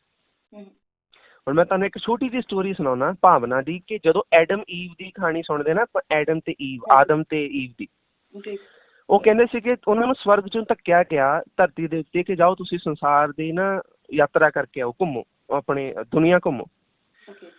ਉਹਨਾਂ ਨੂੰ ਕਿਹਾ ਗਿਆ ਸੀ ਕਿ ਇੱਕ ਜ਼ਹਿਰੀਲਾ ਫਲ ਹੈ ਉੱਥੇ, ਉਹ ਖਾਣਾ ਨਹੀਂ। ਠੀਕ ਆ। ਉਹਨਾਂ ਨੂੰ ਇਹ ਗੱਲ ਸਾਫ਼ ਸਪਸ਼ਟ ਕਹੀ ਗਈ ਸੀਗੀ ਸਵਰਗ ਵੱਲੋਂ ਕਿ ਤੁਸੀਂ ਉਹ ਫਲ ਖਾਣਾ ਨਹੀਂ, ਪਰ ਉਹਨਾਂ ਨੇ ਉਹ ਫਲ ਖਾ ਲਿਆ। ਸਾਫ਼ ਕਿਹਾ ਗਿਆ ਸੀਗਾ ਕਿ ਜੇ ਤੁਸੀਂ ਉਹ ਫਲ ਖਾ ਲਿਆ ਤਾਂ ਤੁਸੀਂ ਧਰਤੀ ਤੇ ਹੀ ਰਹਿ ਜਾਣਾ ਹੈ, ਤੁਸੀਂ ਵਾਪਸ ਨਹੀਂ ਸਵਰਗ ਤੇ ਆ ਸਕਦੇ। ਪਰ ਉਹਨਾਂ ਨੇ ਫਲ ਖਾਧਾ। ਹੁਣ ਫਲ ਕਾਹਦਾ ਸੀ? ਫਲ ਉਹ ਕਾਮ ਦਾ ਸੀ। ਅਸਲ 'ਚ ਕੋਈ ਅਸਤਿਤਵ, ਜਿਹੜੀਆਂ ਨਾ ਲੋਕ ਕਹਾਣੀਆਂ ਹੁੰਦੀਆਂ, ਇਹਦੇ ਵਿੱਚ ਨਾ ਸਿੱਧੀ ਸਪਸ਼ਟ ਕੋਈ ਗੱਲ ਨਹੀਂ ਕੀਤੀ ਗਈ ਹੁੰਦੀ, ਇਹਦੇ ਪਿੱਛੇ ਨਾ ਸੰਦਰਭ ਲੁਕੇ ਹੁੰਦੇ ਨੇ। ਹੁਣ ਉਹਨਾਂ ਨੇ ਫਲ ਕਾਮ ਦਾ ਸੀ, ਕਾਮ ਹੋਇਆ, ਉਹਨਾਂ ਦੇ ਵਿੱਚ ਸੰਭੋਗ ਹੋਇਆ, ਉਹਨਾਂ ਦੀਆਂ ਸੰਤਾਨਾਂ ਹੋਈਆਂ, ਸੰਤਾਨਾਂ ਦਾ ਮੋਹ ਪੈ ਗਿਆ। ਠੀਕ ਆ। ਫਿਰ ਕੀ ਹੋਇਆ? ਗਾਂਹ ਦੀ ਗਾਂਹ ਸ੍ਰਿਸ਼ਟੀ ਵੱਧਦੀ ਗਈ। ਫਿਰ ਉਹ ਆਪਣੀ ਹੋਂਦ ਤੇ ਜਦੋਂ ਉਹਨਾਂ ਨੂੰ ਪਤਾ ਲੱਗ ਗਿਆ ਕਿ ਸਾਡੇ ਕੋਲ ਜਾਨਵਰਾਂ ਨਾਲੋਂ ਜ਼ਿਆਦਾ ਦਿਮਾਗ ਹੈ, ਉਹ ਹੰਕਾਰ ਕਰਨ ਲੱਗ ਗਏ। ਫਿਰ ਆਪਣੇ ਧੀਆਂ ਪੁੱਤਰਾਂ ਦਾ ਮੋਹ ਕਰਨ ਲੱਗ ਗਏ, ਆਪਣਾ ਲੋਭ ਹੋਣ ਲੱਗ ਗਿਆ ਇਹਨਾਂ ਨੂੰ ਚੀਜ਼ਾਂ ਦਾ, ਆਪਣੇ ਕੋਲ ਰੱਖਣ ਲੱਗ ਗਏ ਕਿ ਯਾਰ ਮੇਰਾ ਖਾਣ ਦੀ ਚੀਜ਼ ਹੈ, ਮੇਰੀ ਖਾਣ ਦੀ ਚੀਜ਼ ਹੈ, ਰਾਈਟ। ਫਿਰ ਉਹਨਾਂ ਨੂੰ ਹੰਕਾਰ ਹੋਇਆ, ਸਾਰੀਆਂ ਚੀਜ਼ਾਂ ਨਾ ਇਹ ਜਜ਼ਬਾਤ ਹਾਵੀ ਹੁੰਦੇ ਗਏ ਫਿਰ ਬੰਦੇ ਤੇ। ਫਿਰ ਬੰਦਾ ਜਜ਼ਬਾਤਾਂ ਦੇ ਨਾ 5 ਜਜ਼ਬਾਤਾਂ ਦੇ ਪੰਜੇ 'ਚ ਫਸ ਕੇ ਰਹਿ ਗਿਆ। ਹੁਣ ਤੁਸੀਂ ਇੱਕ ਗੱਲ ਦੱਸੋ, ਜਦੋਂ ਨਾ ਸੁਖਮਨੀ ਸਾਹਿਬ ਦੇ ਵਿੱਚ ਬ੍ਰਹਮ ਗਿਆਨੀ ਦੀ ਅਵਸਥਾ ਦੀ ਗੱਲ ਕੀਤੀ ਜਾਂਦੀ ਹੈ ਨਾ, ਉਹਦੇ ਵਿੱਚ ਨਾ 5 ਚੀਜ਼ਾਂ ਆ, ਕਾਮ, ਕ੍ਰੋਧ, ਲੋਭ, ਮੋਹ, ਹੰਕਾਰ ਨੂੰ ਮੁੱਠੀ 'ਚ ਬੰਦ ਕਰਨਾ ਪੈਂਦਾ। ਫਿਰ 6ਵੀਂ ਸੈਂਸ ਖੁੱਲਦੀ ਜਿਹੜੀ ਸਾਡੀ ਪ੍ਰਮਾਤਮਾ ਨਾਲ ਸਾਨੂੰ ਜੋੜਦੀ ਹੈ। ਜੀ ਬਿਲਕੁਲ। ਇਹ ਨਾ ਜਿਹੜੀ ਪਰ ਗੱਲ ਇਹ ਵੀ ਹੈ ਨਾ ਕਿ ਵੀ ਅਸੀਂ ਬਿਲਕੁਲ ਉਹ ਜਿਹੜੀ ਅਵਸਥਾ ਹੈ ਉਹ ਬੜੀ ਉੱਪਰ ਦੀ ਅਵਸਥਾ ਦੀ ਤੁਸੀਂ ਗੱਲ ਕਰ ਰਹੇ ਹੋ, 6th ਸੈਂਸ ਜਿਹੜੀ ਹੈ। ਪਰ ਜਿਹੜੀ ਅਸੀਂ ਆਮ ਲੋਕ ਅਸੀਂ ਜੀਵਨ 'ਚ ਵਿਚਰ ਰਹੇ ਹਾਂ, ਰੋਜ਼ ਦਿਨ ਸਵੇਰੇ ਉੱਠਦੇ ਹਾਂ, ਕੰਮ ਕਰਦੇ ਹਾਂ, ਸ਼ਾਮ ਨੂੰ ਘਰਾਂ ਨੂੰ ਜਾਂਦੇ ਹਾਂ, ਥੱਕ ਕੇ ਸੋ ਜਾਂਦੇ ਹਾਂ, ਅੱਛਾ ਰਿਸ਼ਤੇ ਨਿਭਾ ਰਹੇ ਹਾਂ, ਜਿਹੜੀ ਲਾਈਫ ਨੂੰ ਅਸੀਂ ਜੀ ਰਹੇ ਹਾਂ ਆਪੋ ਆਪਣੇ ਢੰਗ ਦੇ ਨਾਲ, ਹੈ ਨਾ। ਔਰ ਉਹਦੇ ਵਿੱਚ ਅਸੀਂ ਇਹ ਜਿਹੜੀਆਂ ਚੀਜ਼ਾਂ, ਜਿਵੇਂ ਤੁਸੀਂ ਕਿਹਾ ਲੋਭ, ਮੋਹ, ਹੰਕਾਰ, ਇਹ ਚੀਜ਼ਾਂ ਨਾਲ ਚੱਲਦੀਆਂ ਰਹਿੰਦੀਆਂ ਨੇ। ਕਹਿੰਦੇ ਬਹੁਤ ਅਸੀਂ ਵੀ ਕੰਟਰੋਲ ਕਰਨਾ, ਗੁੱਸੇ ਨੂੰ ਕੰਟਰੋਲ ਕਰੋ ਜੀ, ਆਪਣੇ ਇਮੋਸ਼ਨਸ ਨੂੰ ਕੰਟਰੋਲ ਕਰਕੇ ਰੱਖੋ, ਪਰ ਹੁੰਦਾ ਨਹੀਂ ਹੈ। ਕੀ ਕਹੋਗੇ ਤੁਸੀਂ ਇਸ ਦੇ ਉੱਤੇ, ਕਿਵੇਂ ਕੀਤਾ ਜਾ ਸਕਦਾ ਹੈ, ਜਾਂ ਫਿਰ ਕਰਨਾ ਕਿ ਨਹੀਂ? ਮੈਂ ਤੁਹਾਨੂੰ ਦੱਸਦਾ, ਮੈਂ ਹੋਰ ਕਿਸੇ ਦੀ ਗੱਲ ਨਹੀਂ ਕਰਦਾ, ਮੈਂ ਪੰਜਾਬ 'ਚ ਹੀ ਰਿਹਾ, ਮੈਨੂੰ ਪੰਜਾਬ ਦੇ ਲੋਕਾਂ ਦਾ ਕੁਛ ਹੱਦ ਤੱਕ ਪਤਾ। ਗੁਰੂ ਨਾਨਕ ਦੇਵ ਜੀ ਪਹਿਲੇ ਗੁਰੂ ਹੋਏ ਨੇ, ਉਹਨਾਂ ਨੇ ਦੱਸ ਦਿੱਤਾ ਕਿ ਕਾਮ, ਕ੍ਰੋਧ, ਲੋਭ, ਮੋਹ, ਹੰਕਾਰ ਨੂੰ ਬੰਦ ਕਰੋ। ਫਿਰ ਕੀ ਖੁੱਲਦਾ ਦਰਵਾਜ਼ਾ 6ਵੇਂ ਦੁਆਰ ਦਾ। ਜੀ। ਹੁਣ ਤੁਸੀਂ ਇਹ ਦੇਖੋ, ਜਾਂ ਤਾਂ ਫਿਰ ਉਹ ਲੋਕ ਆਪਣੇ ਧਰਮ ਨੂੰ ਮੰਨ ਨਹੀਂ ਰਹੇ ਜਿਹੜੇ ਉਹਨਾਂ ਦੇ ਉਹ ਸੀਗੇ, ਜਾਂ ਤਾਂ ਉਹ ਫਿਰ ਇਹ ਜਜ਼ਬਾਤਾਂ ਦੇ ਵਿੱਚ ਘੋਲ ਰਹੇ ਕਿ ਉਹਨਾਂ ਨੂੰ ਰਸ ਆ ਰਿਹਾ, ਕਿਉਂਕਿ ਜਜ਼ਬਾਤਾਂ ਦਾ ਮੇਨ ਪੁਆਇੰਟ ਇਹ ਹੁੰਦਾ ਕਿ ਇਹਨਾਂ 'ਚ ਰਸ ਆਉਂਦਾ। ਬਹੁਤ ਰਸ ਆਉਂਦਾ ਇਹਨਾਂ ਦੇ ਵਿੱਚ। ਜਦੋਂ ਰਸ ਦੇ ਵਿੱਚ ਪੈ ਜਾਂਦਾ ਨਾ, ਸਾਡੀ ਗਤੀ ਨਹੀਂ ਹੁੰਦੀ, ਫਿਰ ਕਦੀ ਵੀ ਨਹੀਂ ਹੋ ਸਕਦੀ ਅਸੀਂ ਜਦੋਂ ਰਸ ਪੈ ਜਾਂਦੇ। ਤੁਸੀਂ ਇੱਕ ਗੱਲ ਦੱਸੋ, ਜਿੰਨੇ ਵੀ ਬ੍ਰਹਮ ਗਿਆਨੀ, ਸਾਡੀ ਜਿੰਨੀ ਵੀ ਗੁਰਬਾਣੀ ਹੈ ਨਾ, ਕਿਸੇ ਵੀ ਧਰਮ 'ਚ, ਚਾਹੇ ਉਹ ਮੁਸਲਿਮ ਧਰਮ ਹੋ ਗਿਆ, ਚਾਹੇ ਈਸਾਈ ਧਰਮ ਹੋ ਗਿਆ, ਚਾਹੇ ਉਹਨਾਂ ਦਾ ਹੋ ਗਿਆ, ਇਜ਼ਰਾਈਲ ਵਾਲਿਆਂ ਦਾ ਹੋ ਗਿਆ, ਚਾਹੇ ਆਪਣਾ ਸਿੱਖ ਧਰਮ ਹੋ ਗਿਆ, ਹਿੰਦੂ ਧਰਮ ਹੋ ਗਿਆ, ਇਹਦੇ ਵਿੱਚ ਇੱਕ ਗੱਲ ਕਹੀ ਗਈ ਹੈ ਕਿ ਪ੍ਰਮਾਤਮਾ ਤੋਂ ਵਿਛੜੀਆਂ ਰੂਹਾਂ ਪ੍ਰਮਾਤਮਾ ਦੇ ਨਾਲ ਮਿਲਣਾ। ਕਿਹਦੇ ਨਾਲ ਮਿਲਣਾ? ਭਗਤੀ ਤੇ ਸਿਮਰਨ ਕਰਕੇ ਮਿਲ। ਹੁਣ ਭਗਤੀ ਤੇ ਸਿਮਰਨ ਨੂੰ ਕਿਉਂ, ਇਹ ਮੈਡੀਟੇਸ਼ਨ ਦਾ ਸੋਰਸ ਹੈ। ਮੈਡੀਟੇਸ਼ਨ ਕਿਉਂ ਕੀਤਾ ਜਾਂਦੀ? ਮੈਡੀਟੇਸ਼ਨ ਦੇਖੋ, ਕਾਮ, ਕ੍ਰੋਧ, ਲੋਭ, ਮੋਹ, ਹੰਕਾਰ 5 ਚੀਜ਼ਾਂ ਸਾਨੂੰ ਮੈਡੀਟੇਸ਼ਨ ਦੇ ਵਿੱਚ ਡਿਸਟਰੈਕਟ ਕਰਦੀਆਂ ਜੀ। ਸੁਣਨ ਵਾਲੀ ਗੱਲ ਆ, ਧਿਆਨ ਨਾਲ ਸੁਣਿਓ ਕਿ ਮੈਡੀਟੇਸ਼ਨ ਇੱਕ ਸੋਰਸ ਆ ਸਾਨੂੰ ਉੱਚ ਪੱਧਤੀ ਤੇ ਲਿਜਾਣ ਦਾ, ਸਾਡਾ ਜੀਵਨ ਸਫਲ ਬਣਾਉਣ ਦਾ, ਸਾਡੀ ਗਤੀ ਹੋਣ ਦਾ। ਪਰ ਇਹ 5 ਚੀਜ਼ਾਂ ਸਾਨੂੰ ਡਿਸਟਰੈਕਟ ਕਰ ਰਹੀਆਂ ਨੇ। ਹੁਣ ਇਹ 5 ਚੀਜ਼ਾਂ ਤੇ ਕਾਬੂ ਪਾਉਣ ਲਈ ਇੱਕ ਵੇ ਬਣਾਏ ਗਏ ਨੇ। ਯੋਗਾ ਵੇ ਆ, ਯੋਗਾ ਅਸੀਂ ਕਰ ਸਕਦੇ ਹਾਂ। ਕੁੰਡਲੀ ਵਿਗਿਆਨ ਹੁੰਦਾ, ਸ਼ਬਦ ਕੀਰਤਨ ਹੁੰਦੇ ਨੇ ਕਿ ਸਾਡਾ ਮਨ ਜਿਹੜਾ ਨਾ ਉਹ ਪ੍ਰਮਾਤਮਾ ਦੇ ਨਾਲ ਲਿਵ ਲੱਗੇ, ਦੁਨਿਆਵੀ ਚੀਜ਼ਾਂ ਤੋਂ ਸਾਡਾ ਮਨ ਟੁੱਟੇ ਜੀ। ਇਹ ਤਾਂ ਕਰਕੇ ਹੀ ਇਹ ਚੀਜ਼ਾਂ ਬਣਾਈਆਂ ਗਈਆਂ। ਦੇਖੋ ਜਿਹੜੇ ਆਮ ਲੋਕੀ ਹੈ ਨਾ, ਆਮ ਲੋਕੀ ਦਾ ਇਹ ਹੁੰਦਾ ਆ ਕਿ ਅਸੀਂ ਆਪ ਹੀ ਰਿਸ਼ਤਾ ਬਣਾਉਂਦੇ ਹਾਂ, ਆਪ ਹੀ ਉਹਦੇ 'ਚ ਕਮੀਆਂ ਲੱਭਦੇ ਹਾਂ, ਫਿਰ ਆਪ ਹੀ ਉਹਨਾਂ ਕਮੀਆਂ ਨੂੰ ਭੰਡਦੇ ਹਾਂ, ਫਿਰ ਆਪ ਹੀ ਉਹਦੇ ਤੋਂ ਗੁੱਸੇ ਨਾਰਾਜ਼ ਹੋ ਕੇ ਪਾਸੇ ਹੋ ਜਾਂਦੇ ਹਾਂ। ਫਿਰ ਸਾਰੀ ਉਮਰ ਸਾਡੇ ਕੋਲ ਉਸ ਰਿਸ਼ਤੇ ਨੂੰ ਭੰਡਣ ਤੋਂ ਸਿਵਾ ਕੁਛ ਨਹੀਂ ਬਚਦਾ। ਸਹੀ ਗੱਲ ਹੈ, ਬਿਲਕੁਲ। ਤੁਸੀਂ ਦੇਖੋ ਕਿ ਕੋਈ ਵੀ ਬੰਦਾ ਕਿਸੇ ਨੂੰ ਕਦੀ ਧੋਖਾ ਨਹੀਂ ਦੇ ਸਕਦਾ। ਤੁਸੀਂ ਆਪਣਾ ਲੌਜਿਕ ਦਿਮਾਗ ਲਾ ਕੇ ਚੱਲੋ ਕਿ ਯਾਰ ਮੈਂ ਇਸ ਬੰਦੇ ਨਾਲ ਆਹ ਕੰਮ ਕਰ ਰਿਹਾ, ਇਹਨੂੰ ਕੀ ਫਾਇਦਾ ਹੋਊਗਾ ਮੇਰੇ ਤੋਂ, ਇਹ ਮੇਰੇ ਨਾਲ ਜੁੜ ਕਿਉਂ ਰਿਹਾ, ਇਹ ਮੇਰੇ ਨਾਲ ਇੰਨਾ ਪ੍ਰੇਮ ਪਿਆਰ ਕਿਉਂ ਵਧਾ ਰਿਹਾ। ਕਿਉਂਕਿ ਅੱਜ ਦੇ ਟਾਈਮ ਦੇ ਵਿੱਚ ਜਾਂ ਪਹਿਲਾਂ ਵੀ ਬਿਨਾਂ ਗਰਜ਼ ਤੋਂ ਨਾ ਕੋਈ ਕਿਸੇ ਦਾ ਮਿੱਤਰ ਬਣਦਾ, ਨਾ ਕੋਈ ਕਿਸੇ ਦਾ ਰਿਸ਼ਤੇਦਾਰ ਬਣਦਾ। ਇਹ ਲੌਜਿਕ ਦੇਖਣੇ ਹੁੰਦੇ ਨੇ। ਫਿਰ ਜਦੋਂ ਅਸੀਂ ਪੈ ਜਾਂਦੇ ਹਾਂ, ਸਾਡਾ ਦਿਮਾਗ ਹੋਰ ਹੁੰਦਾ, ਅਸੀਂ ਆਪਣੇ ਦਿਮਾਗ 'ਚ ਇਮੇਜ ਬਣਾਈ ਹੁੰਦੀ ਹੈ ਕਿ ਯਾਰ ਇਹ ਬੰਦਾ ਬਹੁਤ ਚੰਗਾ, ਇਹ ਬੰਦਾ ਬਹੁਤ ਚੰਗਾ, ਇਹ ਬੰਦੇ ਨਾਲ ਮੇਰੇ ਜਜ਼ਬਾਤ ਜੁੜ ਗਏ, ਜਾਂ ਮੇਰੀ ਇਹ ਗਰਲਫ੍ਰੈਂਡ ਆ, ਜਾਂ ਮੇਰਾ ਇਹ ਘਰ ਵਾਲਾ ਜਾਂ ਘਰ ਵਾਲੀ ਆ, ਇਹ ਕੋਈ ਵੀ ਰਿਸ਼ਤਾ ਆ। ਪਰ ਉਹ ਬੰਦਾ ਅਗਲਾ ਨਹੀਂ ਚੱਲਦਾ ਹੋਊਗਾ ਤੁਹਾਡੇ ਨਾਲ, ਅਗਲਾ ਲੌਜੀਕਲ ਚੱਲਦਾ ਹੋਊਗਾ, ਫਿਰ ਉਹਦੀ ਕੋਈ ਗਲਤੀ ਨਹੀਂ ਕਿ ਤੁਸੀਂ ਲੌਜੀਕਲ ਨਹੀਂ ਚੱਲੇ, ਤੁਹਾਡੀ ਗਲਤੀ ਹੈ ਕਿ ਤੁਸੀਂ ਲੌਜੀਕਲ ਨਹੀਂ ਚੱਲਦੇ, ਉਹ ਲੌਜੀਕਲ ਚੱਲ ਰਿਹਾ। ਇਹ ਚੀਜ਼ ਹੁੰਦੀ ਹੈ ਕਿ ਇਹਨਾਂ ਦੇ ਉੱਤੇ ਨਾ ਸਾਨੂੰ ਕਾਬੂ ਪਾਉਣਾ ਬਹੁਤ ਜ਼ਿਆਦਾ ਜ਼ਰੂਰੀ ਹੁੰਦਾ। ਦੇਖੋ ਇੱਕ ਮੈਂ ਹੋਰ ਤੁਹਾਨੂੰ ਗੱਲ ਦੱਸ ਦਿੰਦਾ, ਜਿਹੜੇ ਜਜ਼ਬਾਤੀ ਬੰਦੇ ਹੋਣਗੇ ਨਾ, ਜੇ ਉਹਨਾਂ ਤੇ ਗੁੱਸਾ ਛੇਤੀ ਹਾਵੀ ਹੁੰਦਾ, ਜਜ਼ਬਾਤੀ ਬੰਦੇ ਦੀ ਨਿਸ਼ਾਨੀ ਮੈਂ ਦੱਸ ਦਿੰਦਾ ਤੁਹਾਨੂੰ ਕਿਹੜੇ ਹੁੰਦੇ ਨੇ, ਕਿ ਜਿਨ੍ਹਾਂ ਦੇ ਉੱਤੇ ਆਮ ਲੋਕਾਂ ਦੇ ਨਾਲੋਂ ਕੋਈ ਵੀ ਫੀਲਿੰਗ ਜਿਹੜੀ ਜ਼ਿਆਦਾ ਤੀਵਰ ਗਤੀ ਦੇ ਨਾਲ ਤੇ ਜ਼ਿਆਦਾ ਤੀਵਰ ਹਾਵੀ ਹੋਵੇ, ਉਹ ਜਜ਼ਬਾਤੀ ਹੁੰਦੇ ਨੇ। ਮਤਲਬ ਗੁੱਸਾ ਜ਼ਿਆਦਾ ਆਉਂਦਾ ਹੋਵੇ ਜਾਂ ਇੱਕਦਮ ਪਿਆਰ 'ਚ ਹੈ ਤਾਂ ਫਿਰ ਜ਼ਿਆਦਾ ਪਿਆਰ, ਉਹ ਇਮੋਸ਼ਨਸ ਨਿਕਲਦੇ ਹੋਣ, ਜਾਂ ਬਿਲਕੁਲ ਵੀ ਇਸ ਤਰ੍ਹਾਂ ਦੀ ਇਮੋਸ਼ਨ ਹੈ, ਮਤਲਬ ਉਹ ਜੇ ਅਗਰ ਜਲਦੀ ਦੇ ਨਾਲ ਕੁਝ ਰਿਐਕਟ ਕਰ ਰਿਹਾ ਤਾਂ ਉਹ ਚੀਜ਼ ਹੈ। ਬਿਲਕੁਲ ਬਿਲਕੁਲ ਬਿਲਕੁਲ, ਇਹ ਸਾਰੀਆਂ ਚੀਜ਼ਾਂ ਜਜ਼ਬਾਤੀ ਹੋ ਕੇ ਹੀ ਹੁੰਦੀਆਂ ਨੇ। ਜਜ਼ਬਾਤੀ ਹੋ ਕੇ ਲਿਆ ਫੈਸਲਾ ਕਦੀ ਸਹੀ ਨਹੀਂ ਹੁੰਦਾ, ਕਦੀ ਵੀ ਸਹੀ ਨਹੀਂ ਹੋਣਾ। ਜੇ ਹੁਣ ਪੂਰਨ ਭਗਤ ਸੀਗਾ, ਜੇ ਉਹ ਜਜ਼ਬਾਤਾਂ 'ਚ ਬਹਿ ਜਾਂਦਾ ਤੇ ਲੂਣਾ ਦੇ ਪ੍ਰਸਤਾਵ ਨੂੰ ਸਵੀਕਾਰ ਕਰ ਲੈਂਦਾ, ਲੂਣਾ ਦੇ ਪ੍ਰਸਤਾਵ ਨੂੰ ਸਵੀਕਾਰ ਕਰਕੇ ਉਹ ਜਜ਼ਬਾਤਾਂ ਦੇ ਵਹਿਣ 'ਚ, ਹਾਲਾਂਕਿ ਲੂਣਾ ਬਹਿ ਗਈ ਸੀ ਜੀ, ਪਰ ਜੇ ਪੂਰਨ ਭਗਤ ਵੀ ਬਹਿ ਜਾਂਦਾ ਤਾਂ ਫਿਰ ਉਹ ਕੀ ਮਾਂ ਪਿਓ ਦੇ, ਮਾਂ ਪੁੱਤ ਦੇ ਰਿਸ਼ਤੇ ਦਾ ਕੀ ਇਹ ਮਾਇਨਾ ਰਹਿੰਦਾ ਅੱਜ ਦੇ ਸਮੇਂ ਦੇ ਵਿੱਚ। ਇਹ ਬੜੀਆਂ ਇਤਿਹਾਸ ਦੇ ਵਿੱਚੋਂ ਸਾਨੂੰ ਸਿੱਖਣ ਵਾਲੀਆਂ ਚੀਜ਼ਾਂ ਨੇ। ਇਹ ਜਜ਼ਬਾਤੀ ਹੋਣ ਦੇ ਕੋਈ ਫਾਇਦੇ ਨਹੀਂ ਹੁੰਦੇ। ਸਭ ਤੋਂ ਖਤਰਨਾਕ ਹੁੰਦਾ ਜਜ਼ਬਾਤੀ ਹੋਣਾ, ਤੁਸੀਂ ਆਪਦੇ ਅੱਗੇ ਆਪ ਹੀ ਕੰਡੇ ਬੀਜਦੇ ਹੋ। ਇੱਕ ਇਹ ਗੱਲ ਹੁੰਦੀ ਹੈ ਕਿ ਤੁਸੀਂ ਇੱਕ ਪੱਥਰ ਲਿਆ, ਪੱਥਰ ਨੂੰ ਪੂਜਣ ਲੱਗ ਗਏ, ਫਿਰ ਉਹਦੇ ਕੋਲ ਡਰਨ ਲੱਗ ਗਏ। ਇਹ ਜਜ਼ਬਾਤ ਇਹੋ ਜਿਹੀ ਚੀਜ਼ ਹੁੰਦੇ ਨੇ ਕਿ ਪਹਿਲਾਂ ਹਾਵੀ ਕਰ ਲਿਆ ਆਪਦੇ ਆਪ ਤੇ, ਫਿਰ ਉਹਨਾਂ 'ਚ ਹੀ ਵੱਜ ਕੇ ਰਹਿ ਗਏ। ਇਹ ਚੀਜ਼ਾਂ ਨੂੰ ਨਾ ਬੜਾ, ਹਾਂਜੀ ਤੁਸੀਂ ਕਿਹਾ ਨਾ ਕਿ ਜਜ਼ਬਾਤ ਬੜੇ ਖਤਰਨਾਕ ਹੁੰਦੇ ਨੇ। ਅੱਛਾ, ਇਹਨਾਂ ਤੋਂ ਡਰਨ ਦੀ ਤਾਂ ਜ਼ਰੂਰਤ ਨਹੀਂ ਹੈ, ਪਰ ਹਾਂਜੀ ਇਮੋਸ਼ਨਸ ਨੂੰ ਓਵਰਕਮ ਕਿੱਦਾਂ ਕਰ ਸਕਦੇ ਹਾਂ, ਕੰਟਰੋਲ ਕਿਵੇਂ ਕਰ ਸਕਦੇ ਹਾਂ ਜਦੋਂ ਸਾਨੂੰ ਲੱਗੇ ਕਿ ਅਸੀਂ ਜ਼ਿਆਦਾ ਜਜ਼ਬਾਤੀ ਹੋ ਰਹੇ ਹਾਂ, ਤੇ ਉਦੋਂ ਕਿੱਦਾਂ ਕੰਟਰੋਲ ਕੀਤਾ ਜਾ ਸਕੇ? ਦੇਖੋ, ਜਿਹੜਾ ਬੰਦਾ ਜਿੰਨਾ ਘੱਟ ਬੋਲਦਾ ਤੇ ਵੱਧ ਅਬਜ਼ਰਵ ਕਰਦਾ, ਉਹ ਬੰਦੇ ਦੇ ਬਹੁਤ ਜ਼ਿਆਦਾ ਚਾਂਸਿਸ ਹੁੰਦੇ ਆ ਕਿ ਉਹ ਜਜ਼ਬਾਤੀ ਨਾ ਹੋ। ਘੱਟ ਬੋਲੋ, ਵੱਧ ਅਬਜ਼ਰਵ ਕਰੋ। ਗੱਲ ਇੱਥੇ ਕੀ ਆ ਸੰਦੀਪ ਜੀ, ਕਿ ਜਦੋਂ ਅਸੀਂ ਘੱਟ ਬੋਲਦੇ ਹਾਂ ਨਾ, ਕਿ ਚਲੋ ਕਿਸੇ ਦੀ ਗੱਲ ਸੁਣ ਲਈ, ਅਸੀਂ ਉਹਨੂੰ ਵਿਚਾਰਨ ਲੱਗ ਗਏ ਜੀ। ਵਿਚਾਰ ਕੇ ਸਾਨੂੰ ਵਿਚਾਰਨ ਨੂੰ ਸਮਾਂ ਚਾਹੀਦਾ। ਹੁਣ ਜਦੋਂ ਅਸੀਂ ਵਿਚਾਰਨਾ, ਉਹਦੇ ਵਿੱਚ ਕੋਈ ਹੋਰ ਪੱਖ ਵੀ ਆ ਕੇ ਮਿਲਣਾ, ਐਡ ਹੋਣਾ, ਫਿਰ ਉਹ ਸਾਰੇ 3, 4, 5 ਜਿੰਨੇ ਵੀ ਪੱਖ ਐਡ ਹੋਣਗੇ ਉਹਨਾਂ 'ਚ ਅਸੀਂ ਵਿਚਾਰ ਕਰਾਂਗੇ। ਵਿਚਾਰ ਕਰਕੇ ਜਿਹੜਾ ਅਸੀਂ ਸਿੱਟਾ ਕੱਢਾਂਗੇ ਨਾ, ਉਹ 99% ਲੌਜੀਕਲ ਹੁੰਦਾ। ਚੁੱਪ ਰਹੋ, ਛੇਤੀ ਕਿਸੇ ਵੀ ਚੀਜ਼ ਦੇ ਉੱਤੇ ਪ੍ਰਤੀਕਿਰਿਆ ਨਾ ਦਿਓ। ਚਾਹੇ ਗੁੱਸਾ ਆਉਂਦਾ, ਉਹਨੂੰ ਵੀ ਪੀਣਾ, ਗੁੱਸੇ ਨੂੰ ਕੁਛ ਨਹੀਂ ਹੁੰਦਾ। ਤੁਸੀਂ ਨਾ ਜਦੋਂ ਦੇਖੋ 14 ਸੈਕਿੰਡ 'ਚ ਗੁੱਸਾ ਆਉਂਦਾ ਤੇ 14 'ਚ ਲੱਥ ਜਾਂਦਾ। ਅੱਛਾ ਜੀ, ਠੀਕ ਹੈ ਜੀ। ਇਹ ਕੋਈ ਬਹੁਤੀ ਵਧੀਆ ਗੱਲ ਨਹੀਂ ਹੁੰਦੀ ਕਿ ਤੁਸੀਂ 14 ਸੈਕਿੰਡ 'ਚ ਆਇਆ ਤੇ ਕਿਸੇ ਦਾ ਸਿਰ ਪਾੜ ਦਿਓ, ਜਾਂ ਕਿਸੇ ਨੂੰ ਗਾਲ ਕੱਢ ਦਿਓ, ਜਾਂ ਮੰਦਾ ਚੰਗਾ ਬੋਲ ਦਿਓ। ਕਿਉਂਕਿ ਜਿਹੜੇ ਤੀਰ ਕਮਾਨੋਂ ਨਿਕਲ ਗਿਆ ਤਾਂ ਬੋਲ ਜ਼ਬਾਨੋਂ ਨਿਕਲ ਗਿਆ, ਇਹ ਕਦੀ ਵਾਪਸ ਨਹੀਂ ਆਉਂਦੇ। ਬਿਲਕੁਲ। ਉਹ ਜਿਹੜੀਆਂ ਦਿਲ ਤੇ ਗੱਲਾਂ ਲੱਗ ਗਈਆਂ ਹੁਣ ਤੁਹਾਡੀ ਛਵੀ ਖਰਾਬ ਹੋ ਜਾਣੀ ਹੈ ਉੱਥੇ ਅੱਗੇ। ਜੀ। ਠੀਕ ਹੈ। ਅੱਜ ਦੇ ਟਾਈਮ 'ਚ ਜਜ਼ਬਾਤੀ ਲੋਕ ਹਨ, ਜਿੰਨੇ ਵੀ ਜਜ਼ਬਾਤੀ ਲੋਕ ਆ, ਉਹ ਬੰਦੇ ਨੂੰ ਨਾ ਬੰਦੇ ਦੇ ਗੁਣਾਂ ਕਰਕੇ ਨਹੀਂ, ਉਹਨੂੰ ਉਹਦੀ ਛਵੀ ਦੇ ਕਰਕੇ ਯਾਦ ਕਰਦੇ ਨੇ ਤੇ ਉਹਨੂੰ ਛਵੀ ਦੇ ਕਰਕੇ ਉਹਦੇ ਨਾਲ ਮਿਲਦੇ ਵਰਤਦੇ ਨੇ। ਬਿਲਕੁਲ। ਜਿਹੜਾ ਬੰਦਾ ਲੌਜੀਕਲ ਹੋਊਗਾ ਉਹ ਕੀ ਕਰੂਗਾ, ਉਹ ਕਰੂਗਾ ਸਾਰਿਆਂ ਦਾ ਪੱਖ ਸੁਣੂਗਾ। ਉਹ ਖੱਬੇ ਬੰਨਿਓ ਵੀ ਲਊਗਾ ਵਿਚਾਰ, ਉਹ ਸੱਜੇ ਬੰਨਿਓ ਵੀ ਲਊਗਾ, ਸਾਹਮਣਿਓ ਵੀ, ਪਿੱਛਿਓਂ ਵੀ, ਉੱਤੋਂ ਥੱਲਿਓਂ, ਸਾਰੇ ਬੰਨਿਓ ਵਿਚਾਰ ਇਕੱਠੇ ਕਰਕੇ ਨਾ ਫਿਰ ਆਪਣਾ ਦਿਮਾਗ, ਜਿੰਨੀ ਉਹਨੂੰ ਇੱਕ ਦਿਮਾਗ ਹੁੰਦਾ ਨਾ ਸਾਰਿਆਂ ਦੇ ਕੋਲ, ਆਪਣੀ ਐਬਿਲਿਟੀ ਯੂਜ਼ ਕਰਕੇ ਉਹਨਾਂ ਨੂੰ ਕੈਲਕੂਲੇਟ ਕਰੂਗਾ। ਫਿਰ ਉਹਦਾ ਜਿਹੜਾ ਨਿਕਲੂਗਾ ਨਾ ਆਨਸਰ, ਫਿਰ ਉਹਨੂੰ ਉਹ ਸਿੱਟਾ ਮੰਨੂਗਾ ਕਿ ਇਹ ਨਿਕਲਿਆ ਅਸਲ ਦੇ ਵਿੱਚ। ਉਹਨਾਂ ਨੇ ਇੱਕ ਕਪਿਲ ਸ਼ਰਮਾ ਦਾ ਸ਼ੋਅ ਚੱਲਦਾ, ਉਹਦੇ ਵਿੱਚ ਨਾ ਆਸ਼ੂਤੋਸ਼ ਰਾਣਾ ਆਇਆ ਸੀਗਾ। ਉਹਨੇ ਇੱਕ ਬੜੀ ਵਧੀਆ ਗੱਲ ਕੀਤੀ ਉੱਥੇ, ਕਹਿੰਦਾ ਦੋਸਤ ਬਣਾਉਣੇ ਕਿੱਦਾਂ ਚਾਹੀਦੇ ਆ। ਉਹ ਕਹਿੰਦਾ ਜਦੋਂ ਨਾ ਤੁਸੀਂ ਕਿਸੇ ਨੂੰ ਮਿਲ ਰਹੇ ਤਾਂ ਅੱਖਾਂ ਅੱਧੇ ਨਾਲੋਂ ਵੀ ਵੱਧ ਖੋਲ ਲਓ। ਫਿਰ ਜਦੋਂ ਤੁਸੀਂ ਦੋਸਤੀ ਬਣ ਗਈ ਫਿਰ ਬੰਦ ਕਰ ਲਓ। ਅੱਛਾ ਜੀ।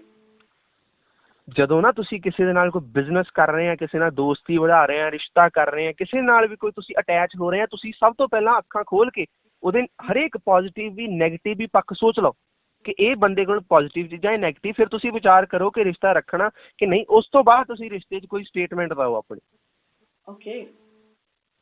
ਹੁਣ ਤੁਹਾਨੂੰ ਮੈਂ ਇੱਕ ਹੋਰ ਗੱਲ ਦੱਸਦਾ ਕਿ ਇਹ ਜਿਹੜੀ ਸਟੇਟਮੈਂਟ ਹੁੰਦੀ ਹੈ ਨਾ, ਇਹਨੂੰ ਟਾਈਮ ਲੱਗਦਾ ਸਟੇਟਮੈਂਟ ਬਣਾਉਣ ਨੂੰ। ਅਸੀਂ ਕਾਹਲੇ ਪੈ ਜਾਂਦੇ ਹਾਂ। ਹਾਂਜੀ, ਬਹੁਤ ਕਾਹਲੇ ਪੈਂਦੇ ਆ। ਕੋਈ ਗੱਲ ਕਰ ਦੇਖੋ, ਕੁਝ ਵੀ ਮਹਿਸੂਸ ਕੀਤਾ ਉਸੇ ਵੇਲੇ ਬੋਲ ਦੇਣਾ।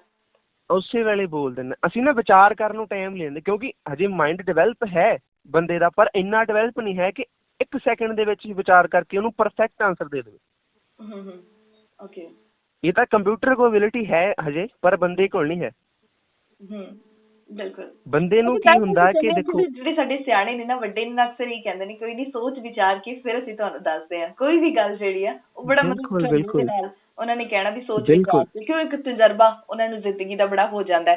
ਫਰਮਾਨ ਜੀ, ਕਿਉਂਕਿ ਯੰਗ ਜਨਰੇਸ਼ਨ ਸਾਡੀ ਬਹੁਤ ਸੁਣ ਰਹੀ ਹੈ ਰੇਡੀਓ ਮਿਰਚੀ 1310, ਤੇ ਬਿਲਕੁਲ, ਕਿਉਂਕਿ ਇੱਕ ਵਕਤ, ਇੱਕ ਦੌਰ ਇਸ ਤਰ੍ਹਾਂ ਦਾ ਆਉਂਦਾ, ਉਮਰ ਦਾ ਇੱਕ ਪੜਾਅ ਵੀ ਆਉਂਦਾ ਕਿ ਅਸੀਂ ਜਜ਼ਬਾਤੀ ਹੋ ਕੇ ਵਹਿ ਤੁਰਦੇ ਹਾਂ ਕਿਸੇ ਇੱਕ ਚੀਜ਼ ਵੱਲ ਪਾਸੇ।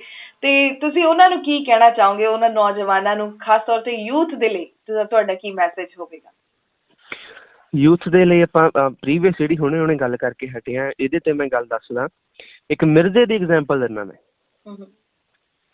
ਮਿਰਜ਼ਾ ਨਾਇਕ ਮੰਨਿਆ ਜਾਂਦਾ ਸਾਡੇ ਪੰਜਾਬ ਦੇ ਵਿੱਚ ਕਿ ਯਾਰ ਨਾਇਕ ਸੀਗਾ। ਮਿਰਜ਼ਾ ਹੋਈ ਪਈ ਹੈ, ਮਿਰਜ਼ਾ ਗਾਉਂਦੇ ਵੀ ਆ ਲੋਕ, ਹਨਾ। ਤੁਸੀਂ, ਮੈਨੂੰ ਨਹੀਂ ਲੱਗਦਾ ਕਿ ਉਹਨੇ ਕੋਈ ਵਧੀਆ ਕੰਮ ਕੀਤਾ। ਹੁਣ ਜਿਹਦੀ ਤੁਸੀਂ ਕੁੜੀ ਕੱਢ ਕੇ ਲੈ ਕੇ ਜਾਓਗੇ, ਅਗਲੇ ਵੱਢਣਗੇ ਹੀ, ਹੋਰ ਕੀ ਕਰਨਗੇ ਤੁਹਾਨੂੰ। ਹੁਣ ਮੈਂ ਇੱਕ ਗੱਲ ਕਹਿਣਾ ਜੀ, ਜੰਡ ਤਾਂ ਚਲੋ ਬਦਨਾਮ ਹੀ ਹੋ ਰਿਹਾ ਕਿ ਜੰਡ ਥੱਲੇ ਨੀਂਦ ਆ ਗਈ, ਜਾਂ ਨੀਂਦ ਵੀ ਬਦਨਾਮ ਹੋ ਰਹੀ ਹੈ, ਜਾਂ ਸਾਹਿਬਾ ਵੀ ਬਦਨਾਮ ਹੋ ਰਹੀ ਹੈ। ਪਰ ਮੈਨੂੰ ਨਹੀਂ ਲੱਗਦਾ ਕਿ ਜੇ ਮਿਰਜ਼ਾ ਆਪਣੇ ਪਿੰਡ ਪਹੁੰਚ ਵੀ ਜਾਂਦਾ ਨਾ, ਉਹਨਾਂ ਨੇ ਉੱਥੇ ਜਾ ਕੇ ਵੀ ਉਹਨੂੰ ਵੱਢ ਕੇ ਆਉਣਾ ਸੀ। ਉੱਥੇ ਜਾ ਕੇ ਵੀ ਉਹਨੂੰ ਵੱਢ ਆਉਣਾ ਸੀ ਉਹਨਾਂ ਨੇ। ਹੁਣ ਇੱਕ ਨਾ ਕਹਾਵਤ ਮਸ਼ਹੂਰ ਆ ਕਿ ਜਜ਼ਬਾਤੀ ਕਿੱਥੇ ਹੋਇਆ ਮਿਰਜ਼ਾ। ਇਹ ਕਹਿੰਦੇ ਦੁੱਲਾ ਭੱਟੀ, ਤੇ ਇਹ ਅਸਲ ਨਹੀਂ ਗੀ, ਵੈਸੇ ਲੋਕ ਕਹਾਣੀਆਂ ਦੇ ਵਿੱਚ ਨਾ ਪ੍ਰਤੀਤ ਦੇ ਵਜੋਂ ਵਰਤੀ ਗਈ ਹੈ ਮਿਰਜ਼ੇ ਦਾ ਆਪਣਾ ਕਰੈਕਟਰ ਦਰਸਾਉਣ ਦੇ ਲਈ। ਮਿਰਜ਼ਾ ਤੇ ਦੁੱਲਾ ਭੱਟੀ ਜਿਹੜੇ ਸੀਗੇ, ਇੱਕ ਨਾ ਪੀਰ ਦੀ ਸੇਵਾ ਕਰਦੇ ਹੁੰਦੇ ਸੀ। ਪੀਰ ਦੀ ਸੇਵਾ ਕਰਦੇ ਕਰਦੇ ਨਾ ਚਲੋ ਖੁਸ਼ ਹੋ ਗਏ ਪੀਰ। ਹੁਣ ਪੀਰ ਨੇ ਦਿੱਤੇ ਵਰਦਾਨ, ਦੁੱਲੇ ਨੂੰ ਦਿੱਤੀ ਘੋੜੀ ਤੇ ਮਿਰਜ਼ੇ ਨੂੰ ਦਿੱਤੇ 5 ਤੀਰ। ਕਹਿੰਦੇ ਆਲਾ ਮਿਰਜ਼ਾ ਤੇਰੇ 5 ਤੀਰ, ਤੇ ਆਲਾ ਦੁੱਲਿਆ ਤੇਰੀ ਘੋੜੀ। ਹੁਣ ਪੀਰਾਂ ਨੂੰ ਦੂਰ ਅੰਦੇਸ਼ੀ ਹੁੰਦੇ ਨੇ, ਉਹਨਾਂ ਨੂੰ ਪਤਾ ਹੁੰਦਾ ਕਿ ਇਹਨਾਂ ਨੂੰ ਕਿਹੜੀ ਚੀਜ਼ ਕੰਮ ਆਉਣੀ ਹੈ। ਘੋੜੀ ਦੇ ਦਿੱਤੀ ਦੁੱਲੇ ਨੂੰ, ਤੀਰ ਦੇ ਦਿੱਤੇ 5 ਮਿਰਜ਼ੇ ਨੂੰ, ਤੇ ਮਿਰਜ਼ਾ ਕਹਿੰਦਾ ਮੈਂ ਤੀਰਾਂ ਤੇ ਬਹਿ ਕੇ ਸਾਹਿਬਾ ਕੱਢਣ ਜਾਣਾ, ਮੈਨੂੰ ਘੋੜੀ ਦੇ, ਮੈਂ ਘੋੜੀ ਤੇ ਬਹਿ ਕੇ ਜਾਣਾ। ਉਹ ਕਹਿੰਦਾ ਨਹੀਂ ਮਿਰਜ਼ਾ, ਤੇਰੇ ਲਈ ਜੋ ਸਹੀ ਹੈ ਤੈਨੂੰ ਉਹੀ ਦਿੱਤਾ। ਉਹ ਕਹਿੰਦਾ ਨਹੀਂ ਮੈਨੂੰ ਘੋੜੀ ਦੇ। ਪੀਰ ਕਹਿੰਦਾ ਚੱਲ ਤੇਰੀ ਮਰਜ਼ੀ, ਤੂੰ ਹੀ ਘੋੜੀ ਲੈ ਲੈ। ਮਿਰਜ਼ੇ ਨੇ ਘੋੜੀ ਲੈ ਲਈ, ਠੀਕ ਹੈ। ਹੁਣ ਨਾ ਉਹਦੇ ਘੋੜੀ ਕੰਮ ਆਈ ਤੇ ਨਾ ਉਹਦੇ ਤੀਰ ਕੰਮ ਆਏ। ਗੱਲ ਉੱਥੇ ਕੀ ਹੋਇਆ ਕਿ ਉਹਨੂੰ ਲੋਭ ਆ ਗਿਆ, ਕਿ ਯਾਰ ਹੰਕਾਰ ਆ ਗਿਆ ਕਿ ਘੋੜੀ ਵੱਡੀ ਸੀ, ਜੇ ਤੀਰ ਕੀ ਆ, ਕਾਨੀਆਂ ਦੇ ਦਿੱਤੀਆਂ ਮੈਨੂੰ। ਘੋੜੀ ਦੇ ਜਦੋਂ ਤੇ ਮੈਂ ਕੱਢ ਕੇ ਲੈ ਕੇ ਆਉਣਾ। ਉਹਨੂੰ ਹੰਕਾਰ ਹੋ ਗਿਆ ਆਪਣੀ ਐਬਿਲਿਟੀ ਦੇ ਉੱਤੇ ਕਿ ਤੀਰਾਂ ਨਾਲ ਮੈਂ ਕੀ ਕਰਨਾ। ਘੋੜੀ ਦੇ ਉਹ ਇਹ ਨਾ ਜਜ਼ਬਾਤਾਂ 'ਚ ਫਸ ਗਿਆ। ਦੂਸਰੀ ਗੱਲ ਹੋਰ, ਮਿਰਜ਼ਾ ਚਲਿਆ ਗਿਆ ਸੀ ਆਪਣੇ ਪਿੰਡ ਵਾਪਸ। ਕਰਮੂ ਬਾਹਮਣ ਇੱਕ ਕਰੈਕਟਰ ਆ ਮਿਰਜ਼ੇ ਤੇ ਸਾਹਿਬਾ ਦੀ ਸਟੋਰੀ ਦੇ ਵਿੱਚ, ਉਹ ਗਿਆ ਮਿਰਜ਼ੇ ਦੇ ਕੋਲ ਦਾਨਾਬਾਦ। ਮਿਰਜ਼ੇ ਨੂੰ ਜਾ ਕੇ ਕਹਿੰਦਾ ਲੈ ਮਿਰਜ਼ਿਆ ਉਹ ਤੇਰੀ ਮੰਗ ਵਿਆਹ ਕੇ ਲੈ ਚਲੇ, ਤੂੰ ਕਾਹਦਾ ਬੰਦਾ। ਮਿਰਜ਼ਾ ਆਇਆ ਫੇਰ ਹੰਕਾਰ ਚ ਕਿ ਯਾਰ ਮੇਰਾ ਵਜੂਦ ਕੋਈ ਨਹੀਂ, ਮੇਰੀ ਇੱਜ਼ਤ ਕੋਈ ਨਹੀਂ। ਉਹ ਫਿਰ ਜਜ਼ਬਾਤਾਂ ਦੇ ਵਹਿਣ ਚ ਆ ਕੇ ਚੁੱਕ ਦੇ ਵਿੱਚ ਆ ਕੇ ਉਹ ਸਾਹਿਬਾ ਕੱਢਣ ਚਲੇ ਗਿਆ ਜੀ। ਇਹ ਸਾਰੇ ਖੇਡ ਜਿੰਨੀ ਹੈ ਨਾ ਜਜ਼ਬਾਤਾਂ ਦੀ ਹੁੰਦੀ। ਹੁਣ ਮੈਂ ਤੁਹਾਨੂੰ ਇੱਕ ਗੱਲ ਦੱਸਦਾ ਕਿ ਜਦੋਂ ਵੀ ਕਿਸੇ ਦੀ ਯੂਥ ਨੂੰ ਮੈਂ ਇੱਕ ਗੱਲ ਦੱਸਦਾ ਕਿ ਜਦੋਂ ਕਿਸੇ ਦੀ ਪਰਖ ਕਰਨੀ ਹੈ ਉਹਦੇ ਨਿਊਟਰਲ ਹੋ ਜਾਓ। ਜਿੱਦਾਂ ਗੱਡੀ ਦੇ ਆਪਾਂ ਗੇਅਰ ਨਿਊਟਰਲ ਕਰ ਦਿੰਦੇ ਆ ਨਾ ਕਿ ਬਾਕੀ ਦੇਖੋ ਕਿ ਤੁਸੀਂ ਸਿੱਧਾ ਗੇਅਰ ਪਾਉਣਾ ਕਿ ਬੈਕ ਗੇਅਰ ਪਾਉਣਾ ਜੀ, ਤੁਸੀਂ ਹੋ ਜਾਓ ਨਿਊਟਰਲ। ਫਿਰ ਬੰਦੇ ਨੂੰ ਪਰਖੋ ਕਿ ਨਾ ਤੁਸੀਂ ਉਹ ਬੰਦੇ ਨੂੰ ਪਸੰਦ ਕਰਦੇ ਆ ਨਾ ਉਹ ਬੰਦੇ ਦੀ ਨਫ਼ਰਤ ਕਰਦੇ। ਫਿਰ ਤੁਸੀਂ ਨਿਊਟਰਲ ਲੈ ਕੇ ਉਹਨੂੰ ਦੇਖੋ ਕਿ ਬੰਦਾ ਕਰ ਕੀ ਰਿਹਾ। ਇੱਕ ਨਾ ਮੇਰੇ ਅੰਕਲ ਆ ਬਹੁਤ ਮਤਲਬ ਵਧੀਆ ਗੱਲਾਂ ਕਰਦੇ ਹੁੰਦੇ ਆ। ਉਹ ਮੈਨੂੰ ਦੱਸਿਆ ਸੀ ਇੱਕ ਵਾਰੀ ਉਹਨਾਂ ਨੇ ਕਿ ਉਹ ਕਹਿੰਦੇ ਸੀ ਵੀ ਤੇਲ ਦੇਖੋ ਤੇ ਤੇਲ ਦੀ ਧਾਰ ਦੇਖੋ ਜੀ, ਬੰਦਾ ਦੇਖੋ ਤੇ ਬੰਦੇ ਦੇ ਕੰਮ ਦੇਖੋ ਜੀ। ਹੁਣ ਜਦੋਂ ਨਾ ਜੇ ਤਾਂ ਅਸੀਂ ਕਿਸੇ ਨੂੰ ਨਫ਼ਰਤ ਕਰਦੇ ਹਾਂ ਫਿਰ ਸਾਨੂੰ ਉਹਦੇ ਨਾ ਚੰਗੇ ਪੱਖ ਦਿਸਦੇ ਹੀ ਨਹੀਂ। ਬਿਲਕੁਲ। ਫਿਰ ਤਾਂ ਚਾਹੇ ਉਹ ਜਿੰਨਾ ਮਰਜ਼ੀ ਸਮਾਰਟ ਹੋਵੇ, ਜਿੰਨਾ ਮਰਜ਼ੀ ਵਧੇ ਕੰਮ ਲੈ ਇਹ ਕੰਮ ਆ ਕੋਈ, ਇਹ ਕੰਮਾਂ ਚੋਂ ਕੰਮ ਆ ਕੋਈ, ਚੱਜ ਦਾ ਕੰਮ ਕਰੇ ਕੋਈ। ਜਦੋਂ ਅਸੀਂ ਕਿਸੇ ਨੂੰ ਪਿਆਰ ਕਰਦੇ ਹਾਂ ਚਾਹੇ ਉਹ ਕਿਸੇ ਨੂੰ ਮਾੜਾ ਹੀ ਕਹਿ ਦੇ ਬੋਲ ਆਵੇ, ਚੱਲ ਕੋਈ ਗੱਲ ਨਹੀਂ ਫਿਰ ਕੀ ਆ, ਉਹਨੇ ਵਿੱਚ ਕੀਤਾ ਹੀ ਸੀ, ਬਿਲਕੁਲ ਚੱਲਦਾ ਹੀ ਰਹਿੰਦਾ ਫਿਰ ਕੀ ਆ। ਇਹ ਚੀਜ਼ਾਂ ਹੁੰਦੀਆਂ ਕਿ ਅਸੀਂ ਨਾ ਇਹ ਦੋਨਾਂ ਚੀਜ਼ਾਂ ਨੂੰ ਬੈਲੈਂਸ, ਜ਼ਿੰਦਗੀ ਬੈਲੈਂਸ ਦਾ ਨਾਮ ਆ। ਕਮਲ ਹੀਰ ਕਹਿੰਦਾ ਹੁੰਦਾ ਨਾ ਕਿ ਜੇ ਦੋ ਚੀਜ਼ਾਂ 'ਚ ਤਾਲਮੇਲ ਨਹੀਂ ਹੈਗਾ ਤਾਂ ਉਹ ਕਦੀ ਚੱਲ ਨਹੀਂ ਸਕਦੀਆਂ। ਹੁਣ ਜਿਹੜੀ ਸਾਨੂੰ ਨਾ ਸ੍ਰਿਸ਼ਟੀ ਤੋਂ ਬਹੁਤ ਕੁਝ ਸਿੱਖਣ ਦੀ ਲੋੜ ਆ ਜੀ। ਜਿੰਨੀ ਸ੍ਰਿਸ਼ਟੀ ਬੈਲੈਂਸਡ ਆ ਨਾ ਉਹ ਕੋਈ ਵੀ ਚੀਜ਼ ਦੁਨੀਆ ਤੇ ਬੰਦਾ ਵੀ ਉਨੀ ਬੈਲੈਂਸ ਚੀਜ਼ ਨਹੀਂ ਬਣਾ ਸਕਿਆ ਅੱਜ ਤੱਕ। ਸਹੀ। ਉਨੀ ਮਾਤਰਾ 'ਚ ਆਕਸੀਜਨ ਆ ਰਹੀ ਹੈ, ਉਨੀ ਮਾਤਰਾ 'ਚ ਕਾਰਬਨ ਡਾਈਆਕਸਾਈਡ ਆ ਰਹੀ ਹੈ, ਉਨੀ ਮਾਤਰਾ 'ਚ ਰੌਸ਼ਨੀ ਆਉਂਦੀ ਆ, ਉਨੀ ਮਾਤਰਾ 'ਚ ਹਨੇਰਾ ਹੁੰਦਾ, ਉਹਨਾਂ 'ਚ ਧੁੰਦ, ਗਰਮੀ, ਸਿਆ, ਸਭ ਕੁਛ ਇੱਕ ਫਿਕਸ ਮਾਤਰਾ 'ਚ ਆ ਰਿਹਾ ਕੁਦਰਤ। ਹੁਣ ਜੇ ਮੈਂ ਇੱਕ ਗੱਲ ਦੱਸ ਦਿੰਦਾ ਰੱਬ ਜਜ਼ਬਾਤੀ ਨਹੀਂ ਹੈਗਾ। ਮੈਂ ਇੱਕ ਲਾਸਟ ਗੱਲ ਹੋਰ ਦੱਸ ਦਿੰਦਾ ਕਿ ਰੱਬ ਜਜ਼ਬਾਤੀ ਨਹੀਂ ਹੈਗਾ। ਹੁਣ ਇੱਕ ਛੋਟੀ ਜਿਹੀ ਐਗਜ਼ਾਮਪਲ ਦਿੰਦਾ ਕਿ ਅਸੀਂ ਗੱਡੀ 'ਚ ਬੈਠੇ ਹਾਂ ਜਾਂ ਕਿਤੇ ਜਾ ਰਹੇ ਹਾਂ, ਕੋਈ ਮੰਗਣ ਵਾਲਾ ਆ ਜਾਂਦਾ ਸਾਡੀ ਗੱਡੀ 'ਚ ਨੌਕ ਕਰਦਾ ਆ ਕੇ ਕਹਿੰਦਾ ਲੈ ਮੈਂ ਰੋਟੀ ਨਹੀਂ ਖਾਧੀ, ਮੂੰਹ 'ਚ ਏਦਾਂ ਹੱਥ ਕਰਕੇ ਇਸ਼ਾਰੇ ਕਰਦਾ ਵੀ ਭੁੱਖ ਲੱਗੀ ਆ। ਸਾਡਾ ਮਨ ਪਸੀਜਿਆ ਜਾਂਦਾ, ਅਸੀਂ ਉਹਨੂੰ ਪੈਸੇ ਦੇ ਦਿੰਦੇ ਕਿ ਜਾ, ਪਰ ਸਾਨੂੰ ਇਹ ਨਹੀਂ ਪਤਾ ਕਿ ਉਹਨਾਂ ਨੂੰ ਅਸੀਂ ਆਦਤ ਪਾ ਰਹੇ ਹਾਂ ਵਿਹਲੇ ਰਹਿਣ ਦੀ। ਜੀ, ਸਮਝ ਰਹੇ ਨਾ ਗੱਲ। ਹੁਣ ਜੇ ਅਸੀਂ ਰੱਬ ਨੂੰ ਇੱਥੇ ਰੱਖਿਆ ਜਾਵੇ ਕਿ ਮੰਗਤੇ ਦੀ ਥਾਂ ਆਪ ਰਹੀਏ ਤੇ ਆਪਣੀ ਥਾਂ ਤੇ ਰੱਬ ਨੂੰ ਰੱਖ ਦਈਏ, ਆਪਾਂ ਰੱਬ ਤੋਂ ਰੋਜ਼ ਕਿੰਨੀਆਂ ਚੀਜ਼ਾਂ ਮੰਗਦੇ ਕਿ ਰੱਬ ਯਾਰ ਆਹ ਸਾਨੂੰ ਦੇ ਦੇ, ਸਾਨੂੰ ਆਹ ਕਰ ਦੇ। ਰੱਬ ਇਮੀਡੀਏਟ ਕਰਦਾ ਨਹੀਂ ਕਰਦਾ। ਉਹਨੂੰ ਪਤਾ ਨਹੀਂ ਜੇ ਇਹਨਾਂ ਨੂੰ ਦੇ ਦਿੱਤਾ ਇਹਨੇ ਢੀਠ ਹੋ ਜਾਣਾ, ਇਹਨੂੰ ਕਰਨ ਲਾਓ। ਸਹੀ। ਇਹ ਨਾ ਬੜਾ ਲੌਜੀਕਲ, ਰੱਬ ਬੜਾ ਲੌਜੀਕਲ ਆ। ਸਾਡੇ ਗੁਰੂ ਜਿੰਨੇ ਰਹੇ ਬੜੇ ਲੌਜੀਕਲ ਸਾਨੂੰ ਗੱਲਾਂ ਦੱਸ ਕੇ ਗਏ ਆ। ਗੱਲ ਮਸਲਾ ਇਹ ਕਿ ਸਾਨੂੰ ਬਹੁਤ ਗੰਭੀਰ ਹੋ ਕੇ ਇਹਨਾਂ ਨੂੰ ਵਾਚਣ ਦੀ ਲੋੜ ਆ। ਅਸੀਂ ਨਾ ਪਹਿਲੀ ਗੱਲ ਤਾਂ ਧਰਮ ਗ੍ਰੰਥ ਸਾਨੂੰ ਪੜ੍ਹਨਾ ਚਾਹੀਦਾ। ਹੁਣ ਇੱਕ ਛੋਟੀ ਜਿਹੀ ਸਟੋਰੀ ਮੈਂ ਇੱਥੇ ਹੋਰ ਦੱਸ ਦਿੰਦਾ। ਚਾਈਨਾ ਦੀ ਸਟੋਰੀ ਆ ਇਹ। ਚਾਈਨਾ ਦੇ ਵਿੱਚ ਨਾ ਇੱਕ ਸਾਧੂ ਸੀ ਤੇ ਉਹ ਨਾ ਲੰਘਦੇ ਗਏ ਕਿਸੇ ਪਿੰਡ ਦੇ ਵਿੱਚ ਦੀ, ਪਿੰਡ ਦੇ ਵਿੱਚ ਵੀ ਗਏ ਉਹ ਤਾਂ ਉਹਨਾਂ ਨਾ ਪਿੰਡ ਦਾ ਬੁਰਾ ਹਾਲ, ਕੋਈ ਲੜ ਕੇ ਮਰ ਰਿਹਾ, ਕੋਈ ਭੁੱਖ ਮਰੀ, ਮੰਦਾ ਹਾਲ ਪਿੰਡ ਦਾ। ਉਹ ਕਹਿੰਦਾ ਚੱਲ ਮੈਂ ਨਾ, ਉਹ ਯਾਤਰਾ ਤੇ ਜਾ ਰਿਹਾ ਸੀ, ਕਹਿੰਦਾ ਮੈਂ ਤਾਂ ਹੁਣ ਭਗਤੀ ਲਈ ਜਾ ਰਿਹਾ ਯਾਤਰਾ ਤੇ, ਵੀ ਮੇਰੇ ਕੋਲ ਨਾ ਜਿਹੜੇ ਆਹ ਗ੍ਰੰਥ ਆ ਮੈਂ ਇਹਨਾਂ ਨੂੰ ਦੇ ਦੇਵਾਂ, ਇਹਨੂੰ ਵਿਚਾਰ ਕੇ ਨਾ ਆਪਣਾ ਭਲਾ ਕਰ ਲੈਣ। ਉਹ ਦੇ ਦਿੰਦਾ ਵਿਚਾਰਾ ਪਿੰਡ ਦੇ ਮੋਹਤਬਾਰ ਲੋਕਾਂ ਨੂੰ, ਕਹਿੰਦਾ ਵੀ ਆ ਲਓ ਮੈਂ 1 ਸਾਲ ਬਾਅਦ ਆਉਣਾ, ਵੀ ਮੈਂ ਤੁਹਾਡੇ ਕੋਲ ਲੈ ਜਾਊਂਗਾ, ਤਦ ਤੱਕ ਤੁਸੀਂ ਆਪਣਾ ਜੀਵਨ ਸਵਾਰੋ। ਠੀਕ ਹੈ। ਉਹ ਦੇ ਕੇ ਚਲਿਆ ਜਾਂਦਾ। 1 ਸਾਲ ਬਾਅਦ ਵਾਪਸ ਆਉਂਦਾ, ਪਿੰਡ ਦਾ ਫਿਰ ਉਹੀ ਬੁਰਾ ਹਾਲ, ਮੰਦਾ ਹਾਲ, ਭੁੱਖ ਮਰੀ, ਆਪਸ ਵਿੱਚ ਲੜ ਕੇ ਲੋਕੀ ਮਰ ਰਹੇ। ਉਹ ਜਦੋਂ ਨਾ ਪਿੰਡ ਦੀ ਜੂਹ ਤੇ ਆਉਂਦਾ, ਪਿੰਡ ਦੇ ਲੋਕੀ ਉਹਨੂੰ ਪਛਾਣ ਲੈਂਦੇ ਕਿ ਉਹੀ ਬਾਬਾ ਹੈ। ਉਹਨੂੰ ਨਾ ਫੜ ਕੇ ਕੁੱਟਣ ਲੱਗ ਜਾਂਦੇ ਬਾਬੇ ਨੂੰ, ਉਹਨੂੰ ਘੜੀਸ ਕੇ ਲੈ ਜਾਂਦੇ ਪਿੰਡ ਦੇ ਮੋਹਤਬਾਰ ਲੋਕਾਂ ਦੇ ਕੋਲ। ਉੱਥੇ ਲਿਜਾ ਕੇ ਨਾ ਉਹਨੂੰ ਕਹਿੰਦੇ ਵੀ, ਉਹ ਬਾਬਾ ਪੁੱਛਦਾ ਕਿ ਮੈਨੂੰ ਕਾਹਤੋਂ ਕੁੱਟਦੇ ਆ ਤੁਸੀਂ? ਉਹ ਕਹਿੰਦਾ ਯਾਰ ਫਿਟੇ ਮੂੰਹ ਬਾਬਾ ਤੇਰਾ, ਤੂੰ ਜਿਹੜੀ ਸਾਨੂੰ ਕਿਤਾਬ ਦੇ ਕੇ ਕਹਿੰਦਾ ਭੱਠਾ ਸਾਡਾ ਹੋਰ ਬਿਠਾਤਾ। ਉਹ ਕਹਿੰਦਾ ਕਿੱਦਾਂ? ਕਹਿੰਦਾ ਮੈਨੂੰ ਦਿਖਾਓ ਕਿੱਥੇ ਆ। ਉਹਨੂੰ ਬਾਂਹ ਫੜ ਕੇ ਲੈ ਜਾਂਦੇ ਇੱਕ ਮੰਦਿਰ ਦੇ ਵਿੱਚ, ਆਲੀਸ਼ਾਨ ਮੰਦਿਰ ਦੇ ਵਿੱਚ। ਸੰਗਮਰਮਰ ਦਾ ਉੱਥੇ ਸਾਰਾ ਸਿਸਟਮ, ਮਤਲਬ ਗਹਿਣਿਆਂ ਔਰਨਾਮੈਂਟਸ ਦੇ ਨਾਲ ਸਜਾਇਆ ਪਿਆ ਮੰਦਿਰ। ਉੱਥੇ ਨਾ ਕਿਤਾਬ ਉਹ ਰੱਖੀ ਹੋਈ ਤੇ ਲੋਕੀ ਆਉਣ ਉਹਨੂੰ ਮੱਥਾ ਟੇਕ ਕੇ ਜਾਣ, ਆਪਣੀ ਪੈਸੇ ਕੱਢ ਕੇ ਉਹਨੂੰ ਟੇਕਣ ਤੇ ਮੱਥਾ ਟੇਕਣ ਤੇ ਫਿਰ ਜਾਣ। ਉਹ ਬਾਬੇ ਨੇ ਮਾਰਿਆ ਮੱਥੇ ਤੇ ਹੱਥ, ਉਹ ਕਹਿੰਦਾ ਫਿਟੇ ਮੂੰਹ ਤਾਂ ਤੁਹਾਡੇ। ਉਹ ਚੱਕ ਕੇ ਲਿਆਉਂਦਾ ਕਿਤਾਬ ਉੱਥੋਂ, ਕਹਿੰਦਾ ਮੈਂ ਇਹ ਪੜ੍ਹੀ ਨਹੀਂ, ਕਹਿੰਦਾ ਤੁਸੀਂ? ਕਹਿੰਦਾ ਪੜ੍ਹੀ ਨਹੀਂ, ਅਜੇ ਤਾਂ ਮੱਥੇ ਟੇਕਦੇ ਨੇ। ਕਹਿੰਦਾ ਮੱਥਿਆਂ ਨਾਲ ਭਲਾ ਛਿੱਕੂ ਹੋਣਾ ਤੁਹਾਡਾ। ਤੁਸੀਂ ਇਹਨੂੰ ਪੜ੍ਹੋ, ਮੈਂ ਤੁਹਾਨੂੰ ਪੜ੍ਹ ਕੇ ਇਹਨੂੰ ਵਿਚਾਰਨ ਲਈ ਦੇ ਕੇ ਗਿਆ ਸੀ ਕਿ ਪੜ੍ਹੋ, ਵਿਚਾਰੋ, ਆਪਣੀ ਜ਼ਿੰਦਗੀ ਸਵਾਰੋ ਇਹਦੇ ਚੋਂ। ਸਹੀ। ਮੈਨੂੰ ਨਹੀਂ ਲੱਗਦਾ ਕਿ ਦੁਨੀਆ ਦੇ ਕੋਈ ਵੀ ਧਰਮ ਧਰਮ ਗ੍ਰੰਥ ਦੇ ਵਿੱਚ ਲਿਖਿਆ ਹੀ ਕਿਉਂ ਗਿਆ? ਲਿਖੀ ਚੀਜ਼ ਤਾਂ ਪੜ੍ਹੀ ਜਾਂਦੀ ਹੈ ਨਾ, ਪੜ੍ਹੀ ਚੀਜ਼ ਵਿਚਾਰੀ ਜਾਂਦੀ ਹੈ। ਬਿਲਕੁਲ ਤੁਹਾਡੀ ਗੱਲ ਸਹੀ ਹੈ, ਔਰ ਜਿਹੜੀ ਲਿਖੀ ਚੀਜ਼ ਹੈ ਨਾ ਉਹ ਵਿਚਾਰੀ ਜਾਂਦੀ ਹੈ, ਪਰ ਸਾਡੀ ਮਤਲਬ ਜ਼ਿਆਦਾਤਰ ਅਸੀਂ ਕਰਦੇ ਕਿ ਅਸੀਂ ਪੜ੍ਹਦੇ ਘੱਟ ਆ ਤੇ ਫਿਰ ਅਸੀਂ ਉਹਦੇ ਤੇ ਵਿਚਾਰਦੇ ਵੀ ਫਿਰ ਘੱਟ ਹੀ ਆ।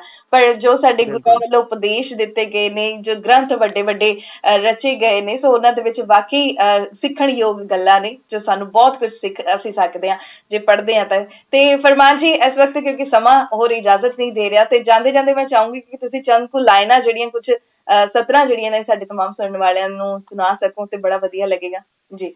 ਬਿਲਕੁਲ ਬਿਲਕੁਲ ਬਿਲਕੁਲ, ਮੈਂ ਤੁਹਾਨੂੰ ਸਤਰਾਂ ਸੁਣਾਉਣਾ। ਇੱਕ ਪਾਸ਼ ਦੀ ਕਵਿਤਾ ਤੁਸੀਂ ਸੁਣੀ ਹੋਊਗੀ ਕਿ ਸਭ ਤੋਂ ਖਤਰਨਾਕ ਹੁੰਦਾ ਹੈ ਸੁਪਨਿਆਂ ਦਾ ਮਰ ਜਾਣਾ। ਉਸੇ ਦੀ ਤਰਜ਼ ਦੇ ਉੱਤੇ ਨਾ ਮੈਂ ਚੰਦ ਕੁ ਲਾਈਨਾਂ ਲਿਖੀਆਂ, ਮੈਂ ਜ਼ਰੂਰ ਤੁਹਾਨੂੰ ਸੁਣਾਉਣਾ ਚਾਹੁੰਦਾ। ਹਾਂਜੀ ਜੀ। ਕਿ ਸਭ ਤੋਂ ਖਤਰਨਾਕ ਹੁੰਦਾ ਹੈ ਜਜ਼ਬਾਤੀ ਹੋਣਾ, ਕਰਤਾ ਭਾਵ ਨਾਲ ਭਰੇ ਰਹਿਣਾ, ਦੇ ਦੇਣੀ ਢਿੱਲ ਤੇ ਫਿਰ ਕੱਸੇ ਰਹਿਣਾ ਬਿਨਾਂ ਪਾਸਵਰਡ ਦੇ ਮੋਬਾਈਲ ਵਾਂਗੂ, ਡਾਟਾ ਮਿਸਯੂਜ਼ ਹੋਣ ਤੇ ਪਾਗਲ ਹੋਣਾ, ਪ੍ਰਭਾਵਿਤ ਹੋਣਾ ਤੇ ਕਰਨਾ ਫੌਰਨ, ਦਾਅਵਾ ਕਰਨਾ ਬਾਵਜੂਦ ਕਿਸੇ ਹੋਂਦ ਦੇ, ਸਰੀਰਾਂ ਦੀ ਬਣਾਵਟ ਵਿੱਚ ਫਸੇ ਰਹਿਣਾ, ਖਿੱਚਣਾ ਇਸ ਪਲ ਤੇ ਅਗਲੇ ਤੇ ਜਤਾਉਣਾ, ਮੜ ਦੇਣੀ ਕਿਸੇ ਤੇ ਨਾਕਾਮੀ ਦੀ ਜ਼ਿੰਮੇਵਾਰੀ, ਜੀਣਾ ਖਿਆਲਾਂ ਵਿੱਚ ਹਕੀਕਤ ਚ ਰੋਣਾ, ਸਭ ਤੋਂ ਖਤਰਨਾਕ ਹੁੰਦਾ ਹੈ ਜਜ਼ਬਾਤੀ ਹੋਣਾ। ਕਿਆ ਬਾਤ, ਬਹੁਤ ਖੂਬ ਜੀ, ਬਹੁਤ ਸੋ ਫਰਮਾਨ ਜੀ, ਵਾਕਈ ਬਹੁਤ ਸੋਹਣੀਆਂ ਸਤਰਾਂ ਔਰ ਬਹੁਤ ਸੋਹਣੀਆਂ ਗੱਲਾਂ ਬਾਤਾਂ। ਤੇ ਮੈਨੂੰ ਆਸ ਹੈ ਕਿ ਇਹਨਾਂ ਗੱਲਾਂ ਬਾਤਾਂ ਦੇ ਵਿੱਚ ਜ਼ਰੂਰ ਅਸੀਂ ਇਹ ਚੀਜ਼ ਜਿਹੜੀ ਹੈ ਸਿੱਖਾਂਗੇ ਕਿ ਅਸੀਂ ਲੌਜਿਕ ਦੇ ਨਾਲ ਕਿਵੇਂ ਆਪਣੀ ਜ਼ਿੰਦਗੀ ਨੂੰ ਜੀਣਾ ਹੈ। ਸੋ ਜ਼ਿਆਦਾ ਜਜ਼ਬਾਤੀ ਹੋਣਾ ਚੰਗਾ ਨਹੀਂ ਹੈ, ਪਰ ਜਜ਼ਬਾਤ ਹੋਣੇ ਬਹੁਤ ਵਧੀਆ ਗੱਲ ਹੈ, ਪਰ ਜ਼ਿਆਦਾ ਜਜ਼ਬਾਤੀ ਹੋਣਾ ਵੀ ਚੰਗਾ ਨਹੀਂ ਹੈ। ਪਰ ਇਹ ਲੌਜਿਕ ਦੇ ਨਾਲ ਜ਼ਿੰਦਗੀ ਨੂੰ ਜੀਣਾ ਬਹੁਤ ਬਿਹਤਰ, ਅਸੀਂ ਆਪਣੀ ਖੁਸ਼ਨੁਮਾ ਜ਼ਿੰਦਗੀ ਜਿਹੜੀ ਉਹ ਬਣਾ ਸਕਦੇ ਹਾਂ। ਸੋ ਬਹੁਤ ਵਧੀਆ ਲੱਗਿਆ ਫਰਮਾਨ ਜੀ ਗੱਲਬਾਤ ਕਰਕੇ। ਥੈਂਕ ਯੂ ਸੋ ਮਚ ਆਪਣਾ ਕੀਮਤੀ ਸਮਾਂ ਦੇਣ ਦੇ ਲਈ, ਤੇ ਬਹੁਤ ਧੰਨਵਾਦ। ਥੈਂਕ ਯੂ ਸੋ ਮਚ ਜੀ।